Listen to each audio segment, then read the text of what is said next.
Husband 10த் and 11த் வந்து நம்ம பார்த்துட்டோம் ஓகேங்களா? இப்போ வந்து 12வது பாடம் வந்து பார்க்கலாம் ஓகேங்களா? ஸோ 12த் அண்ட் 13த் பார்க்கலாம். ஈவினிங் வந்துட்டு உங்களுக்கு 13, 14, 15 எல்லாமே அப்லோட் பண்ணிடுறேன். ஸோ முதல் கேள்வி பாருங்க. நெப்போலியன் முதலில் நாடு கடத்தப்பட்ட, சிறை வைக்கப்பட்ட இடம் எது? ஓகேங்களா? என்னன்னா எல்பா. அவங்களுக்கு 2 டைம் நாடு கடத்தியிருப்பாங்க. ஸோ ஃபர்ஸ்ட் டைம் எல்பால நாடு கடத்தும்போது என்ன பண்ணுவாங்க, அவர பார்க்கக்கூடிய நோபல்ஸ் ஆகட்டும், மத்தவங்களாகட்டும், அவர்கள் மூலியமா என்னது விஷயங்கள செஞ்சு கொண்டு ஸோ இப்போ பிரெஞ்சோட நிலைமை வந்து கொஞ்சம் கம்மியா இருக்கு. தாழ்த்தப்பட்டிருக்க மக்கள் வந்து அதிருப்தி அடைந்திருக்காங்கன்னு தெரிஞ்சு என்ன பண்ணுவாரு, போய் ஆட்சி பிடிப்பாரு ஓகேங்களா? ஸோ நெப்போலியன் முதலில் நாடு கடத்தப்பட்ட, சிறை வைக்கப்பட்ட இடம் என்ன? ஹெல்பா. ஸோ ஹெல்ப் இல்லாம ஃபர்ஸ்ட் அங்க இருக்காரு ஓகேங்களா? ஸோ அதுக்கு அடுத்தது பாயிண்ட் பாருங்க. செகண்ட் ஒன்னு, பிரிட்டிஷ், பெல்ஜியம் மற்றும் பிரஷ்ய கட்டுப்படைகளால் நெப்போலியன் தோற்கடிக்கப்பட்ட வாட்டர்லூ அமையப்பெற்ற இடம் எது? ஸோ உங்களுக்கே தெரிஞ்சும் வாட்டர்லூ போர் தான் வந்து நெப்போலியனோட கடைசி போர் அப்படின்னு தெரிஞ்சிருக்கும். ஸோ அந்த வாட்டர்லூ போரில் இவர் வந்து கடைசியாக தோப்பாரு. அது மட்டும் இல்லாமல் வந்துட்டு ஐரோப்பா போர்களின் வந்து குழந்தை அப்படின்னு சொல்லிட்டு யாரை சொல்லுவாங்கன்னா இந்த நெப்போலியன் அவர்களாக சொல்லுவாங்க. ஸோ இந்த நெப்போலியனோட வாட்டர்லூ அப்படின்ற பகுதியில் வந்து எந்த நாட்டை சார்ந்தது அப்படின்னு பார்த்தீங்கன்னா பெல்ஜியமை சார்ந்தது. எனது வாட்டர்லூ பொறுத்த வரைக்கும் Belgium. Okay, water bell. Next பாருங்க. 3வது கேள்வி கூற்று. கற்பனைவாத சோஷலிஸ்டுகள் உற்பத்தி கருவிகளை பொதுவில் கொண்டு மாதிரி சமூகங்களை பரிந்துரைத்தனர். காரணம், அவர்கள் வறுமையும் வேலையில்லா திண்டாட்டமும் ஒழித்த சோஷலிச சமூகத்தை வளர்த்தெடுக்கும் தொலைநோக்கு பார்வை கொண்டிருந்தனர்கள். கூற்று தவறு, காரணம் சரி ஓகேங்களா? ஸோ வந்து அவர்கள் வறுமையும் வேலையில்லா திண்டாட்டமும் ஒழிந்த சோசியலிச சமூகத்தை வளர்த்தெடுக்கும் தொலைநோக்கு பார்வை கொண்டிருந்தார்கள். 4வது கேள்வி. இங்கிலாந்து தொழிற்சங்கங்களுடன் சட்ட அங்கீகாரம் வழங்கப்படும் ஆண்டு எது? இங்கிலாந்துடைய தொழிற்சங்கங்களுக்கு சட்ட அங்கீகாரம் வழங்குறாங்க. அந்த ஆண்டு என்ன அப்படின்னு பார்த்தீங்கன்னா 1824களில். ஸோ பாருங்க, புதிய கிறிஸ்தவம் அப்படின்னு பார்க்கும்போது செயின்ட் சீமோன் அவர்கள், a new view of society அப்படின்னு சொல்லும் போது வந்துட்டு ராபர்ட் ஓவன் அவர்கள், ரெவ்யூ டு ப்ராக்ரஸ் அப்படின்றது வந்துட்டு லூயி பிளாங்க் அவர்கள், மக்களின் பட்டயம் வில்லியம் லாவேட் அவர்கள். ஓகே, ஸோ வந்து நியூ கிறிஸ்டியன்ஸ் அப்படின்னு நம்ம யார் வராங்க, செயின்ட் சீமோன் அவர்கள் வரார் ஓகேங்களா? ஸோ நியூ அப்படின்னா மோன் ஓகேங்களா, நியூ மூன் ஓகேங்களா? So new view of society அப்படின்னு பார்க்கும்போது யார் வராங்க அப்படின்னு பார்த்தீங்கன்னா ரோவன் ஓகேங்களா? ஸோ வந்து ஓவனுடைய வியூ எப்படி இருக்குன்னு கேட்குறாங்க. New view of society, just for shortcut தான். நெக்ஸ்ட் ரெவ்யூ டு ப்ராக்ரஸ் அப்படின்னு பார்க்கும்போது என்ன அப்படின்னு பார்த்தீங்கன்னா லூயி பிளாங்க் அவர்கள் ரெவ்யூ டு காங்கிரஸ்க்கு வராங்க. ஓகே, லூயி பிளாங்க் அவர்கள் இதுக்கு ரெவ்யூ பண்ண வராரு. மக்களின் பட்டயம் அப்படின்றது லாவேட் பட்டயம் ஓகேங்களா? ஸோ வில்லியம் லாவேட் அவர்கள் ஓகேங்களா? ஸோ மார்க்ஸும் எங்கிலஸும் தங்களின் கம்யூனிசம் மேனிஃபெஸ்டோ என்ற நூலை ஆண்டில் வெளியிட்டார்கள். ஸோ வந்து மார்க்கிசம் இல்லை ஏங்னமிசம் அப்படின்னு சொல்லுவாங்க ஓகேங்களா? மார்ட்டின் லூதரும் அந்த ஏங்கிலஸ் அப்படின்னு சொல்லிட்டு இருப்பார். அவங்க வந்து கம்யூனிசம் பொறுத்த வரைக்கும் மிக மிக முக்கியமான 2 பேர்கள் அப்படின்னு கேட்டால் அந்த மார்க்ஸ், அதாவது கார்ல் மார்க்ஸ் அவர்களும் ஏங்கல்ஸ் அப்படின்னு சொல்லுவாங்க. அவங்களுடைய கம்யூனிசம் மேனிஃபெஸ்டோ அப்படின்ற புக்கை வந்து இப்போ நம்ம சொல்லிட்டு இருப்போம் பார்த்தீங்களா? இப்போ வந்துட்டு இடைக்காலத்தில் நிறைய வந்துட்டு மேனிஃபெஸ்ட் பண்ணுங்க நம்ம சமீபத்தில் வந்து கேட்டிருப்போம் அந்த வார்த்தையை. ஸோ அந்த மாதிரி மேனிஃபெஸ்டோன்ற நூலை வந்து எந்த ஆண்டில் வெளியிடுறாங்கன்னா 1848கள். ஸோ இப்போ 1848ன்னு சொன்னோன்னே உங்களுக்கு என்ன கிளிக் ஆயிருக்கணும், லூயி பிலிப் அவர்கள் 1842களில் 48வது புரட்சி வந்து உங்களுக்கு ஃப்ரெண்ட்ஸில் வந்துட்டு கிளிக் ஆயிருக்கணும். ஸோ ஓகேங்களா? ஸோ 7வது கேள்வி. மக்கள் உரிமை சாசன இயக்கம் ஒரு கலவரமோ புரட்சியோ அல்ல அப்படின்னு சொல்லியிருக்காங்க. அது எப்படி வந்து மக்களுடைய உரிமை சாசனம் புரட்சி இல்லாமல் இருக்கும், அது ஒரு புரட்சி தான். ஸோ கூற்று தப்பு. காரணம் பாருங்க, அது தொழிலாளர் வர்க்கத்தின் கட்டுப்படுத்தப்பட்ட இயக்கமாகும் அப்படின்னு சொல்லியிருக்காங்க. ஸோ தொழிலாளர் வர்க்கத்தின் கட்டுப்படுத்தப்பட்ட இயக்கம் கரெக்ட். 8வது கேள்வி. சாசனத்துவவாதிகள் முக்கியத்துவம் பெற்ற செய்தித்தாள் டேஷ் ஆகும் பல வடக்கிந்திய நட்சத்திரம் ஓகேங்களா? ஸோ சாசனங்கள் வந்து சாசனத்துவாதிகள்னு சொல்லுவாங்க. அவங்க வந்து முக்கியத்துவம் பெற்ற செய்தித்தாள் எது அப்படின்னு பார்த்தீங்கன்னா வடக்கத்திய நட்சத்திரம் ஓகேங்களா? 9வது கேள்வி. நெப்போலியன் போனபர்ட்டின் மருமகனான லூயி நெப்போலியன் சூட்டிக்கொண்ட பட்டம் டேஷ் என்பதாகனா 3ஆம் நெப்போலியன் சொல்லிட்டு. ஸோ உங்களுக்கே தெரியும், 3 நெப்போலியன் அவர்கள் வந்துட்டு நிறைய சொல்லியிருப்பாங்க. 2 காலமாக பிரிப்பாங்க. டொமஸ்டிக் பாலிசி, ஃபாரின் பாலிசின்னு பிரிஞ்சு செய்வார். ஸோ ஃப்ரெஞ்சை வந்து இந்த ஐரோப்பா நாடுகளை நிலைநிறுத்தல் தான் அவருடைய கொள்கையாக இருக்கும் அப்படின்னு சொல்லியிருப்போம் ஓகேங்களா? ஸோ நெப்போலியன் 3ஆம் நெப்போலியன் அவர்கள் ஓகேங்களா? ஸோ அவர் தான் நெப்போலியன் போனபர்ட்டின் மருமகன். நெக்ஸ்ட், கோட்டலே நோச்சர் என்ற நூலின் ஆசிரியர் டேஷ் ஆவார் அப்படின்னு பார்த்தீங்கன்னா கோப்ரியல் மெரோலி அவர்கள் ஓகேங்களா? எட்டியன் மற்றும் கேப்ரியல் மெரோலி அவர்கள் ஓகேங்களா? ஸோ வந்து கோட்டேலே அப்படின்னு சொல்லிட்டு குவார்ட்டர்லி எக்ஸாம் வச்சுக்கோங்களேன். குவார்ட்டர்லி வந்து என்ன எடிட் பண்ணி கேப்லாம் போட்டு மூடியோட கேப்லாம் கழட்டிட்டு எழுத ஆரம்பிப்போம் ஓகேங்களா? என்னது எட்டியன் மற்றும் கேப்ரியல் மொராலி அவர்கள். 11வது கொஷின். தேசியவாதத்திற்கு 1848ஆம் ஆண்டு தனித்துவமான வெற்றிகள் கிடைத்த ஆண்டாகும். கரெக்ட் தான். ஏன் அப்படின்னு பார்த்தீங்கன்னா 1848களில் இந்த மிடில் கிளாஸுக்கு மட்டுமே நல்லது பண்ணுவார் யார் அப்படின்னு பார்த்தீங்கன்னா வந்துட்டு லூயி பிலிப் அவர்கள். இந்த வந்து நடுத்தர வீதியினருக்கு மட்டுமே வந்துட்டு ரொம்ப முக்கியத்துவம் அளிப்பார் ஓகேங்களா? ஸோ வந்து லேபர்ஸ்க்காகட்டும் இல்லை நோபல்ஸ்க்காகட்டும் பெருசாக வந்து அவருக்கு வந்துட்டு நல்ல விஷயங்கள் நடக்காது. அதனால என்ன சொல்லுவாங்கன்னா, பெசன்ட்ஸ்க்குமே எந்த நல்ல விஷயமும் நடக்காது. அதனால என்ன பண்ணுவாங்கன்னா, லூயி பிலிப் அவர்கள் இங்கிலாந்துக்கு தப்பி போவாரு. அதுக்கப்புறம் என்ன சொல்லுவாங்கன்னா, "சர்வாதிகாரம் மறைந்தது போன்ற பிம்பம் சிறிது காலத்தில் தோன்றியதுன்னு" சொல்லியிருக்காங்க. ஸோ கரெக்ட் தான். ஓகேங்களா? ஸோ 2ஆம் சர்வதேசம் டேஷ் நகரில் துவங்கப்பட்டதுன்னா, பாரிஸ்ல உங்களுக்கே தெரிஞ்சிருக்கும். இளம் இத்தாலி இயக்கம் 1831கள்ல தொடங்கப்படும். யாரால அப்படின்னு சொல்லிட்டு கீழே கமெண்ட் பண்ணுங்க. ஓகே. மாசினியால. பர்மா மற்றும் மொடினா டஸ்கனி ஆகிய பகுதிகளுக்கு டேஷுக்கு பிறகு பியூட்மண்ட் சார்டினியா ராஜ்ஜியத்தை இணைக்கப்பட்டதுன்னா பொது வாக்கெடுப்பு நடத்தி ஓகேங்களா. ஸோ இங்கே எப்படி வந்து இந்த ஜுனாகத் பகுதிகளாகட்டும் மற்ற பகுதிகளாகட்டும் வந்து யூனிஃபை பண்ணும்போது இன்டிகிரேட்டட் பண்ணும்போது வந்து வாக்கெடுப்பு மக்கள் வாக்கெடுப்பாளர் மூலியம் நெக்ஸ்ட் சாசனம் இன்ஸ்ட்ருமெண்ட் ஆக்சஸ் மூலியமா இன்னொன்று வந்து ஆப்ரேஷன் மூலியமா அது போல் அந்த மூலியமா வந்து சேர்க்குறாங்களோ அதே மாதிரி வந்து ஜெர்மனி இணைப்பு பொறுத்த வரைக்கும் பர்மாவாகட்டும் மொடினா ஆகட்டும் டஸ்கினி போன்ற பகுதிகளை வந்துட்டு இந்த பியூட்மண்ட் சார்ஜினியா ராஜ்யத்தோட இணைக்கிறதுக்கான என்ன பண்ணுறாங்கன்னா மக்கள் வாக்கெடுப்பு நடத்துகிறாங்க. எந்த பகுதி? பர்மா, நெக்ஸ்ட் மொடினோ ஓகேங்களா. மொடினா டஸ்கனி பிஎம்டி ஓகேங்களா. பிஎம்டி நான் ஃபஸ்ட்டே சொல்லியிருப்பேன். பிஎம்டபிள்யூக்கு பிஎம்டி ஞாபகம் வச்சுக்கோங்கன்னு சொல்லிட்டு. எந்த ராஜ்யத்தோட அப்படின்னு பார்த்தீங்கன்னா சர்டினியா ராஜ்யத்தோட ஓகேங்களா. ஸோ இரு உலகங்களின் நாயகன் என கொண்டாடப்பட்டவர் யாருன்னா கரிபால்டி அவர்கள். யார்? கரிபால்டி அவர்கள் தான் இரு உலகங்களுடைய நாயகன் அப்படின்னு சொல்லிட்டு கொண்டாடப்படுறாங்க ஓகேங்களா. நெக்ஸ்ட் பாருங்க 16வது கேள்வி. டேஷ் இடையே 7 வார போர் நடந்ததுன்னா ஆஸ்திரியாவுக்கும் பெர்ஷியாவுக்கும் நடந்ததும் அது தாக்கமே நம்மளுக்கு தெரியும். ஃப்ராங்கோ பெர்ஷியா போர் உருவாக்க காரணமாக விளங்கியது டேஷ் ஆகும்னா எம்ஸ் நதி தான். நான் ஃபஸ்ட்டே சொல்லியிருப்பேன் நடத்தும் போது பிராங்க் பெர்ஷியா பிஎஃப்னு சொல்லியிருப்பேன். அந்த பிராங்க் இப்போ தான் பெர்ஷியாவுக்கும் அதுக்கப்புறம் ஃப்ரான்ஸுக்கும் பெர்ஷியாவுக்கும் வந்து போர் நடக்கிறதுக்கான முக்கியமான காரணம் அப்படின்னு பார்த்தீங்கன்னா வந்து இந்த எம்ஸ் நதி தான் ஓகேங்க. இதுக்கு எஃபிக்கு பிராங்கோ பெர்ஷியாவுக்கு ஆஸ்திரியா பெர்ஷியா போன்ற நாடுகள் வந்து என்ன அப்படின்னு பார்த்தீங்கன்னா 7 வார போர்கள் நடந்தது. 18வது கேள்வி. ஜெர்மன் தேசத்திற்கு தொடர் சொற்பொழிவுகளை வழங்கியவர் டேஷ் ஆவார்னா அவர் பேர் என்ன பிப்கிட் அப்படின்னு சொல்லுவோம் ஓகேங்களா. ஜேஜி பிப்கிட் அவர்கள் தான் ஜெர்மனுடைய தேசத்துக்கு தொடர்ந்து சொற்பொழிவுகள் ஆற்றார் ஓகேங்களா. இந்த இடத்துல பிஸ்மான் இருந்தோன்னா ஓட்டோவான் பிஸ்மார்க்கு போயிடாதீங்க. சிஎம்மாக இருப்பார். லேட்டர் டேஸில் பிஎம் ஆகுவார். கெய்சர் அப்படின்னு சொல்லிட்டு பட்டம் கொண்டு வில்லியம் அவர்கள் தான் வந்து பேரரசர்களை ஆளுவார். ஸோ அப்படி பார்க்கும்போது ஜெர்மனுடைய தேசத்துக்கு தொடர்ந்து வந்துட்டு என்ன ஸ்பீச் கொடுத்துட்டு இருக்கிறது யாருன்னா பிக்கெட் அப்படின்ற ஓகேங்களா. சரி பிக்கெட் அப்படின்னு சொல்லுவோம் ஓகேங்களா. பிப்கிட் ஆக்சுவலாக பிப்கிட் ஓகே. ஸோ 19வது கேள்வி. ஜேஜி பிப்கிட் ஜெர்மனியாளர்களே தேசியவாதத்தை ஊட்டினார். கரெக்ட் தான். பிப்கிட் இளம் இத்தாலி இயக்கத்தை சேர்ந்தவர் கிடையாது. ஏன்னா இளம் இத்தாலி அப்படிங்கும்போது இத்தாலிக்கு வருது. இவர் வந்து ஜெர்மனை சார்ந்தவர்கள்னு சொல்லிட்டோம். அப்போ இளம் இத்தாலி மாசினி அடித்துன்னு உங்களுக்கு தெரிஞ்சிருக்கும். அதே போல் வந்து மாசினி அவர்கள் என்ன அப்படின்னு பார்த்தீங்கன்னா வந்துட்டு அவர் தான் soul of the Italy unification brain of the Italy unification பொறுத்த வரைக்கும் காவூர் அவர்கள் வருவார். ஸ்வாட் பொறுத்த வரைக்கும் கரிபால்டி அவர்கள் வருவார் ஓகேங்களா. ஸோ அதுக்கப்புறம் கரிபோனாரா அப்படின்ற ஒரு இயக்கம் வந்து சீக்ரெட் இயக்கமாக இருக்கும். லேட்டர் டேஸில் என்ன ஆகும் அப்படின்னு பார்த்தா அதுவுமே வந்துட்டு அந்த இயக்கம் தான் இந்த இளம் இத்தாலியாக மாறும். அதே போல் யங் டக் ரிபிலியன் பொறுத்த வரைக்கும் 1908களில் வருவாங்க. 1923களில் கெமல் பாஷா அவர்கள் வந்து பிரசிடென்ட் ஆவாங்க. 22களில் அந்த சுல்தான் பதவி இருக்கும். 24கள் 26களில் கலிஃபாட் பதவி நீக்குவார். ஸோ மெட்டர்னிக் பாருங்கள். மெட்டர்னிக் பொறுத்த வரைக்கும் ஆஸ்திரியா ஹங்கேரியோட பிரதம அமைச்சர் யாரா மெட்டர்னிக். அவர் தான் வந்து வியன்னா காங்கிரஸையும் தலைமையாக கொள்வார். 1815 இவர் வந்து பழமைவாத கன்சர்வேட்டிவாக இருப்பார் ஓகேங்களா. ஸோ 10ஆம் சார்லஸ் பொறுத்த வரைக்கும் உங்களுக்கே தெரிஞ்சிருக்கும். யாருன்னா பிரெஞ்சோடைய மன்னர். அவர் வந்து போயிடுவார். 1830 போயிடுவார். அதுக்கப்புறம் லூயி பிலிப் அவர்கள் வருவார்.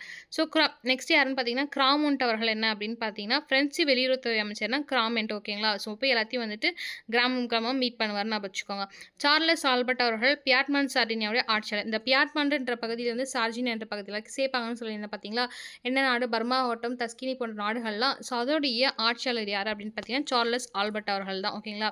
ஸோ அதுக்கப்புறம் பாருங்கள் 1848ஆம் ஆண்டில் ஜூலை மாதம் 24 ஜூன்லேயே நிறைய விஷயம் நடக்குது. நல்லா நோட் பண்ணிக்கோங்க. ஜூன் 24 முதல் 24 வரையிலான காலம் ரத்த ஜூன் தினங்கள் அப்படின்னு சொல்லுவோம் ஓகேங்களா. ஸோ நீங்கள் பார்த்தீங்கன்னா வந்துட்டு உங்களுக்கான விஷயம் அப்புறம் சொல்கிறேன். லூயி ஃபிலாங்கால் உருவாக்கப்பட்ட பட்டறைகளை மூடியதற்கு தொழிலாளர்கள் அரசை எதிர்த்தார்கள். யாரால? லூயி ஃபிலாங்கால் உருவாக்கப்பட்ட பட்டறைன்னு சொல்லுவோம் பார்த்தீங்களா. இரும்பு பட்டறையாகட்டும் மரப்பட்டறையாகட்டும் ஏதோ ஒரு பட்டறை. அதை மூடுறதுக்காக தொழிலாளர்கள் வந்து அரசை எதிர்க்கிறாங்க. எனவே கழகத்தில் ஆயிரக்கணக்கான மக்கள் பிரான்சில் கொல்லப்பட்டன. 16,000 புரட்சியாளர்கள் சிறையில் அடைத்தும் நாடு கடத்தப்பட்டும் தண்டிக்கப்பட்டனர். 1848 பொறுத்த வரைக்கும் ஜூன் மாதம் 24 வந்து ரத்த ஜூன் தினங்கள்னு சொல்லுவாங்க. ஏன்னா லூயி ஃபிலாங்கோடைய பட்டறையை முடிகிறாங்க. அதை எதிர்த்து வந்து மக்கள் வந்து அரசரை எதிர்த்து போராடுறாங்க. அந்த அரசரை எதிர்த்து போராடினதுனால என்ன ஆகுதுன்னா ஆயிரக்கணக்கான மக்கள் பிரான்ஸில் கொல்லப்படுறாங்க. 15,000 கணக்கான மக்கள் வந்துட்டு சிறை அடைக்கிறாங்க. சில நாட்கள் நாடு கடத்தப்பட்டு தண்டிக்கப்படுகிறார்கள். மெட்டர்னிக் சகாப்தத்தில் ஐரோப்பிய கூட்டு அப்படின்னும் போது ஐரோப்பியோட வந்துட்டு கன்சர்வேட்டிவாக இருக்கணும் அப்படின்னு நினைப்பாரு. இத்தாலிய மெட்டர்னிக் வெறும் பூகோள வெளிப்பாடு ஆகும் அப்படின்னு சொல்லியிருக்காங்க. அவன் ஃபர்ஸ்டே சொல்லியிருப்பான். வியனாவை பொறுத்த வரைக்கும் 1815களில் இந்த பழமைவாதத்தை அதிகமாக்கணும் அப்படின்னு சொல்லியிருப்பாங்க. ஏன்னா வந்துட்டு அந்த டைமில் இந்த வாட்டர்லூ முடியும். வாட்டர்லூ முடிச்சு நெப்போலியனுக்கு வந்துட்டு என்ன பேலன்ஸ் ஆஃப் பவர் ஆகட்டும், இல்லை கான்செப்ட் ஆஃப் யூரோப்னு சொல்லிட்டு 3 விஷயத்த வந்து ஸ்டார்ட் பண்ணுவாங்கன்னு சொல்லியிருந்தேன். அந்த 3 விஷயத்தில் என்ன பண்ணுவாங்க அப்படின்னு பார்த்தீங்கன்னா வந்துட்டு, எந்தெந்த நாடுகள் வந்து ஃப்ரான்ஸை வந்து எதிர்த்து போராடினாங்களோ அந்த நாடுகளுக்கு ரிவார்டு கொடுப்பாங்க. எந்தெந்த நாட்டை ஃப்ரான்ஸோடைய நெப்போலியன் அவர்கள் எந்த நாட்டில் உள்ள மன்னர்களை வந்துட்டு அரியணை விட்டு வந்து வெளியேற்றுவாரோ அவர்களை வந்து உள்ளே கொண்டு வருவாங்க. ஓகேங்களா? ஸோ அது மட்டும் இல்லாமல் மெட்டர்னிக் பொறுத்த வரைக்கும் 19ஆம் நூற்றாண்டில் வந்து இத்தாலியில் வந்து 12 மாநிலங்களை உள்ளடக்கியதாக இருந்துச்சு. இப்போ 19th செஞ்சுரியில் இத்தாலியோடைய வடபகுதியில் வந்து ஆஸ்திரியா என்ன பண்ணுதுன்னா வசம் ஒப்படைக்கப்பட்டது. இத்தாலியோட வடபகுதி யாருக்கு ஒப்படைக்கிறாங்க? ஆஸ்திரியா கிட்ட ஒப்படைக்கிறாங்க. வியன்னா காங்கிரஸ் பொறுத்த வரைக்கும் இத்தாலியில் 8 மாநிலங்களாக பிரிக்கிறாங்க. ஓகேங்களா? ஸோ மெட்டர்னிக் வந்து இத்தாலியை பொறுத்த வரைக்கும் வெறும் பூலோக கோட்பாடாகவே பார்த்தாரு அப்படின்னு சொல்கிறாங்க. ஓகேங்களா? இரவலர் சட்டங்களை பொறுத்த வரைக்கும் உங்களுக்கே தெரிஞ்சிருக்கும். பிரிட்டனில் இருக்கக்கூடிய எலிசபெத் இருக்காங்க பார்த்தீங்களா, அந்த அரசியல் ஆட்சியில் வந்து இந்த சட்டங்கள் வந்து இயற்றப்படும். ஏன்னா இரவலர் சட்டம்னு சொல்லுவாங்க. வயதானவங்களும் நோயாளிகளும் குழந்தைங்களுக்கு வந்து நிவாரணம் அளிப்பதற்காக இந்த சட்டம் உருவாக்கப்படும். ஆற்றல் இருந்தும் வேலை இல்லாதவர்களுக்கு நிவாரணம் அளிக்கப்பட்டது. ஓகேங்களா? ஸோ நல்ல சட்டம் தான் போல. ஸோ 1864 துவங்கப்பட்ட முதல் பல்நாட்டு உழைக்கும் ஆண்களின் கழகம். ஸோ பாருங்கள், இந்த கேள்வி கேட்கல என்ன கேட்பாங்கன்னா, அதாவது முதல் பன்னாட்டு உழைக்கும் ஆண்களின் சங்கம் ஆற்றிய பங்கு அப்படின்னு பார்த்தீங்கன்னா இப்போ 1864 ஓகேங்களா? கார்பனாரி இத்தாலி இயக்கம் உங்களுக்கே தெரிஞ்சிருக்கும். சுதந்திர கருத்துக்களை வந்து நாடு முழுவதும் பரவுறதுக்காகவும் வலியுறுத்துறதுக்காகவும் ஸ்டார்ட் பண்ணியிருப்பாங்க. தாராளமயத்தை வந்து லிபரலைசேஷன் வந்து ஆதரிச்சிருப்பாங்க. அது லிபரலைசேஷன் உயிர்த்திறப்பதற்கு இது ஒரு விஷயமா இருந்தது. நேபிள்ஸ் லம்பார்டி பகுதிகள் வந்து புரட்சி வெடிக்கும். ஓகேங்க, நேபிள்ஸ்லும் ஸ்லம்பார்டி பகுதிகளும். நெக்ஸ்ட் வந்து பிராங்காய்ஸ் பாப்பேப் அப்படின்ற ஒருத்தர் வருவார். யார் அப்படின்னு பார்த்தீங்கன்னா, பிரெஞ்சு புரட்சியின் போது செல்வாக்கான ஒரு அரசியல் கிளர்ச்சியாளர் தான். யாருன்னா அப்படின்னு பார்த்தீங்கன்னா, பிராங்காய்ஸ் பாப்பேப் அவர்கள் விவசாயம் தொழிலாளருக்கு தேவையான வெளிக்கொணரவில்லை என்றார். தனியுடைமை ஒழித்து நிலத்தை பொதுவாக வேண்டும் என்று வாதிட்டார். நெக்ஸ்ட் பாருங்க, சோல்வரைன் பொறுத்த வரைக்கும் 1834 நடக்கும். பிரஷ்யா சோல்வரைன் என்ற சுங்க ஐக்கியத்தை ஏற்படுத்தியது. ஸோ இதனால தான் வந்து ஜெர்மனி வந்து லேட்டர் டேஸில் ஒன்றாகும் சொல்லியிருப்பாங்க. போலியான பொருளாதார பகட்டு காலம் உங்களுக்கே தெரிஞ்சிருக்கும். அமெரிக்க பொருளாதார வரலாற்றில் 1873 வந்து ரொம்ப இம்பார்ட்டண்டான நாடு. ஏன் அப்படின்னு பார்த்தீங்கன்னா, உலக பொருளாதாரம் வந்து பெரும் மந்தம் ஏற்பட்ட காலம் அப்படின்னு பார்த்தீங்கன்னா வந்து 1873 தான் அமெரிக்கா வந்து கடுமையாக பாதிச்சிருக்கும். அமெரிக்காவோட இருப்பு பாதை நிவாரணம் வந்து திவாலாயிருக்கும். ஸோ அதுக்கப்புறம் பார்த்தீங்கன்னா வந்து பிரான்ஸ் தும்மினால் ஐரோப்பாவுக்கு ஜலதோஷம் அப்படின்றது ஓகேங்களா? அதனால காமெடியாக கேட்க என்ன அப்படின்னு பார்த்தீங்கன்னா, ஏன் ஃப்ரான்ஸுக்கும் ஐரோப்பாவுக்கும் வந்துட்டு இணைக்கிறார்கள் அப்படின்னு பார்த்தா 19ஆம் நூற்றாண்டு வந்து ஃப்ரான்ஸில் வந்து நிறைய முன்னேற்றம் வந்து ஏற்படும். ஸோ ஐரோப்பா முழுவதும் வந்து துக்கத்தை வந்து ஏற்படுத்தும். ஓகேங்களா? ஸோ வந்து ஃப்ரான்ஸுடைய முன்னேற்றம் ஐரோப்பாவில் இருக்கிற மற்ற கண்ட்ரீஸ்க்கு என்னடா இவங்க மட்டும் வளர்ந்துட்டு இருக்காங்கன்னு பேலன்ஸ் ஆஃப் பவர் அப்படின்ற விஷயத்தையே போடுவாங்க. ஸோ புரட்சிகள் வந்து ஃப்ரான்ஸ் பொறுத்த வரைக்கும் 3 டைம் வெடிச்சிருக்கும். ஸோ வந்து ஃபஸ்ட்டு பார்த்தீங்கன்னா ஃப்ரெஞ்ச் ரெவல்யூஷன், அதுக்கப்புறம் பார்த்தீங்கன்னா வந்து உங்களுக்கே தெரிஞ்சிருக்கும் ஜூலை புரட்சின்னு சொல்லுவாங்க. பிப்ரவரி புரட்சிகள்லாம் வந்திருக்கும். அதுக்கப்புறம் வந்து சோஷியலிச கருத்துக்கள் பற்றி சொல்லியிருப்பாங்க. ஓகேங்களா? ஸோ அதுக்கப்புறம் ஃப்ரான்ஸ் வந்து 1830களில் உங்களுக்கே தெரிஞ்சிருக்கும். பாரிஸ் கம்யூனை நோக்கி வழிநடத்திய சென்ற சம்பவங்கள்னு பொறுத்த வரைக்கும் தலைமைக்கு தயர்ஸ் அப்படின்ற ஒருத்தர் 71 வயதான மனிதர் வந்து நியமித்து மக்களை வந்து ஏமாற்றம் அடைய செய்தது. எப்போ தயர்ஸ் அப்படின்றவருக்கு 71 வயசு ஆச்சு, அவர் வந்து நியமிக்கிறாங்க. 1755 கோட்டோலா நேச்சர் அப்படின்ட்டு சொல்லிட்டு ஒரு வந்துட்டு என்ன பண்ணிட்டாங்கன்னா தனியுடைமை மறுத்து சமூகத்தை பொது உடைமையாக்க மாற்ற முன்மொழிந்தார்கள். யாருன்னா எட்டியன் கேப்ரல், நம்ம ஃபஸ்ட்டே படிச்சோம்ல, எட்டியன் கேப்ரல் மரோலி அவர்கள் 1755. ஓகே, அந்த எட்டியன் ஞாபகம் இருக்கா உங்களுக்கு? ஸோ 1848 பொறுத்த வரைக்கும் 1848 கிளர்ச்சி உங்களுக்கே தெரிஞ்சிருக்கும். இத்தாலிய இணைவு பற்றி நான் ஃபுல்லாக சொல்லியிருப்பேன். காவூர் அவர்கள் மூளையாக செயல்பட்டார்கள். மாஸ்னி அவர்கள் வந்துட்டு சோலாக செயல்பட்டிருப்பாரு. அதுக்கப்புறமேட்டுக்கா காவூர் அவர்கள் என்ன பண்ணுவாங்க, ரிசார்ஜிமெண்டோ அப்படின்னு சொல்லுவாங்க. ஓகே, அப்படின்னு சொல்லிட்டு ஒரு செய்தித்தாளை பிரசுரித்தார். ஓகேங்களா? காரிபால்டி கொரில்லா முறையை வந்து போர் முறையை வந்து பயன்படுத்தியிருப்பாங்க. 20,000 வீரர்களை கொண்டு வந்து நெப்லிஸ் வந்து படைகளை வந்து வெல்வார். ஓகேங்களா? ஸோ இந்த காரிபால்டி பொறுத்த வரைக்கும் சிவப்பு சட்டை வரும், முசோலினி பொறுத்த வரைக்கும் கருப்பு சட்டை வரும். குழப்பம் தேவையில்லை. ஓகேங்களா? ஸோ டென்மார்க் உடனான போர் வந்து உங்களுக்கே தெரியும். டேனியர்களுக்கு வந்து உடனான போர்கள் நடக்கும். அப்புறம் ஆஸ்ட்ரியோ பெர்ஷியா வார் நடக்கும், பிராங்கோ பெர்ஷியா வார் நடக்கும். ஸோ இந்த 3 போர்களுமே ஞாபகம் வச்சுக்கோங்க. ஃபஸ்ட்டு எந்தெந்த க்ரோனாலஜிக்கல்னு சொல்லிட்டு. ஓகேங்களா? ஸோ டென்மார்க் உடனான போர் வந்து 1864 நடக்கும். ஆஸ்ட்ரியோ பெர்ஷியா பொறுத்த வரைக்கும் 66 நடக்கும். பிராங்கோ பெர்ஷியா பொறுத்த வரைக்கும் 71 நடக்கும்.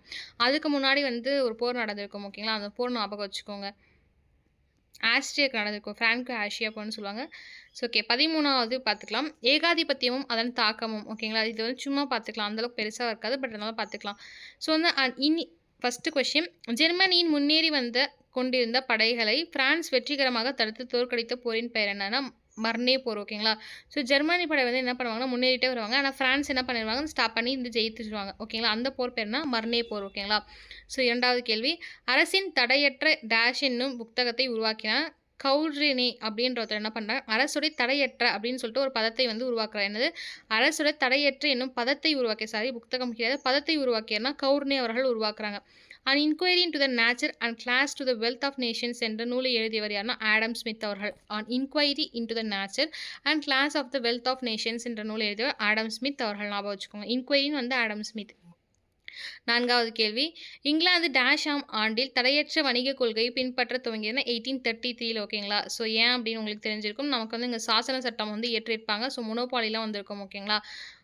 5வது கேள்வி, கூற்று 19ஆம் நூற்றாண்டின் 2வது பாதியில் பல நாடுகள் மிகை உற்பத்தியால் பிரச்சனைகளை எதிர்கொண்டன. கூற்று கரெக்ட். காரணம் பாருங்க, மிகை உற்பத்தி நாடுகளை புதிய சந்தைகளை கண்டுபிடிக்க அழுத்தம் கொடுத்தது. கூற்று மற்றும் காரணம் கரெக்ட். காரணம் கூற்றை விளக்குகிறது. 6வது கேள்வி, 1879ஆம் ஆண்டில் டேஷ் கட்டண சட்டத்தை இயற்றியது அப்படின்னா ஜெர்மனி வந்து கட்டண சட்டத்தை இயற்றுவாங்க. எப்போன்னு பார்த்தீங்கன்னா 1879. ஓகேங்களா. ஸோ டேஷுக்கு பின் ஷிமானோசோகி ஒப்பந்தம் கையெழுத்திடப்பட்டது. ஓகேங்களா. டேஷுக்கு பின் ஷிமானோசோகி ஒப்பந்தம் சீனாக்கும் ஜப்பானிய போருக்கும் நடக்கும். சீனாவுக்கும் ஜப்பானியர்களுக்கும் வார் நடக்கும். அந்த வாரில் வந்து என்ன பண்ணால் சிமனோசோகி அப்படின்னு சொல்லிட்டு ஒரு ஒப்பந்தம் கையெழுத்திடுவார்கள். 8வது கேள்வி, போர்ட்ஸ்மவுத் ஒப்பந்தம் ஏற்படும் பொருட்டு மத்தியஸ்தம் புரிந்த நாடு டேஷ் ஆகும். ஓகேங்களா. ஸோ போர்ட்ஸ்மவுத் அப்படின்னு சொல்லிட்டு ஒரு ஒப்பந்தம் ட்ரீட்டி போடுவாங்க. அந்த நாடுகள் வந்து எந்த மத்திய நாடுகள் போடும் அப்படின்னா அமெரிக்காவுடைய ஐக்கிய நாடுகள் வந்து போர்ட்ஸ்மவுத் அப்படின்ற ஒரு ஒப்பந்தம் போடும். ஓகேங்களா. போர்ட்ஸ்மவுத் அப்படின்ற ஒப்பந்தம். 9வது கேள்வி, எந்த நாடு 21 நீர்ப்பந்தங்களை புதிதாக உருவாக்கப்பட்டு சீன குடியரசின் தலைவர் முன் சமர்ப்பித்ததுன்னா உங்களுக்கே தெரிஞ்சிருக்கும், சீனா. சீனா மூலம் ஜப்பான் சமர்ப்பித்திருக்கும். 10வது கேள்வி, டேஷை அடிப்படையாக கொண்டு அல்பேனியா என்னும் புது நாடு உருவாக்கப்பட்டதுன்னா லண்டனுடைய உடன்படிக்கை 1913 உடன்படிக்கை கொண்டு தான் அல்பேனியா அப்படின்ற ஒரு கண்ட்ரி உருவாகும். என்னது, அல்பேனியா கண்ட்ரி 1913 உருவாக்கப்படும். நீங்கள் பால்கன் வரலாம் படிக்கும் போது உங்களுக்கு தெரிஞ்சிருக்கும், அந்த அல்பேனியா கண்ட்ரியில் படிப்பீங்க. ஸோ 16வது கேள்வி, கீழ்காண்பவற்றுள் எந்நாடு மைய நாடுகளின் சக்தியில் அங்கம் வகிக்கவில்லை. நல்லா பாருங்க, மைய நாடு சென்ட்ரலில் வந்து எது அங்கம் வகிக்கவில்லைன்னு கேட்டிருக்காங்க. மாண்டினிக்ரோ தான். உங்களுக்கே தெரிஞ்சிருக்கும். ஏன் அப்படின்னு பார்த்தீங்கன்னா பால்கன் வார் பொறுத்த வரைக்கும் நீங்கள் படிக்கும்போது தெரிஞ்சிருக்கும், பல்கேரியா ஆகட்டும், ஆஸ்திரியா ஆகட்டும், ஹங்கேரியா ஆகட்டும், செர்பியா, போர்ச்சுகல் போட்டு நிறைய நாடுகள் இருக்கும். துருக்கி இவங்கெல்லாம் வந்து அங்கீகரிச்சிருப்பாங்க சென்ட்ரலில். மாண்டினிக்ரோ வந்து அங்கீகரிக்கவில்லை. 12வது கேள்வி, பாரிஸை நெருங்கி கொண்டிருந்த தாக்குதலை உணர்ந்த பிரெஞ்சு அரசு பகுதிக்கு நகர்ந்து சென்றது. ஸோ பிரெஞ்சு அரசு டேஷ் பகுதிக்கு நகர்ந்து சென்றது. ஸோ பாரிஸ் வந்து நெருக்கடி கொண்டிருக்காங்க அப்படின்னு தெரிஞ்சு அந்த தாக்குதலை உணர்ந்து பிரெஞ்சோடைய அரசு வந்து டேஷ் பகுதிக்கு நகர்ந்துன்னா போர்டியாக்ஸ் அப்படின்ற பகுதிக்கு, ஸோ போர்டிகோக்கு போகிறாங்கன்னு வச்சுக்கோங்க. 13வது கேள்வி, கீழ்காண்பவற்றுள் வெர்சலாய்ஸ் ஒப்பந்தத்தின் பகுதியாக கருதப்படாதது எது? ஸோ அதனால் பாருங்க, நெகட்டிவ் ஸ்டேட்மெண்ட். கருதப்படாதது எதுனா ரைன்லாந்தை தோழமை நாடுகள் ஆக்கிரமித்து கொள்ள வேண்டும் அப்படின்றத கருதப்படாது. அப்போ எதில் கருதுச்சு அப்படின்னு பார்த்தீங்கன்னா ஜெர்மனி அல்சேஸ் மற்றும் லொரைன் பகுதிகளாக பிரான்சிடம் ஒப்படைக்க வேண்டும். ஜெர்மன் என்ன பண்ணால் அல்சேஸும் லொரைன் பகுதிகளை பிரான்ஸ் கூட ஒப்படைக்கணுன்றது வெர்சலாய்ஸ் ஒப்பந்தத்தில் இருந்தது.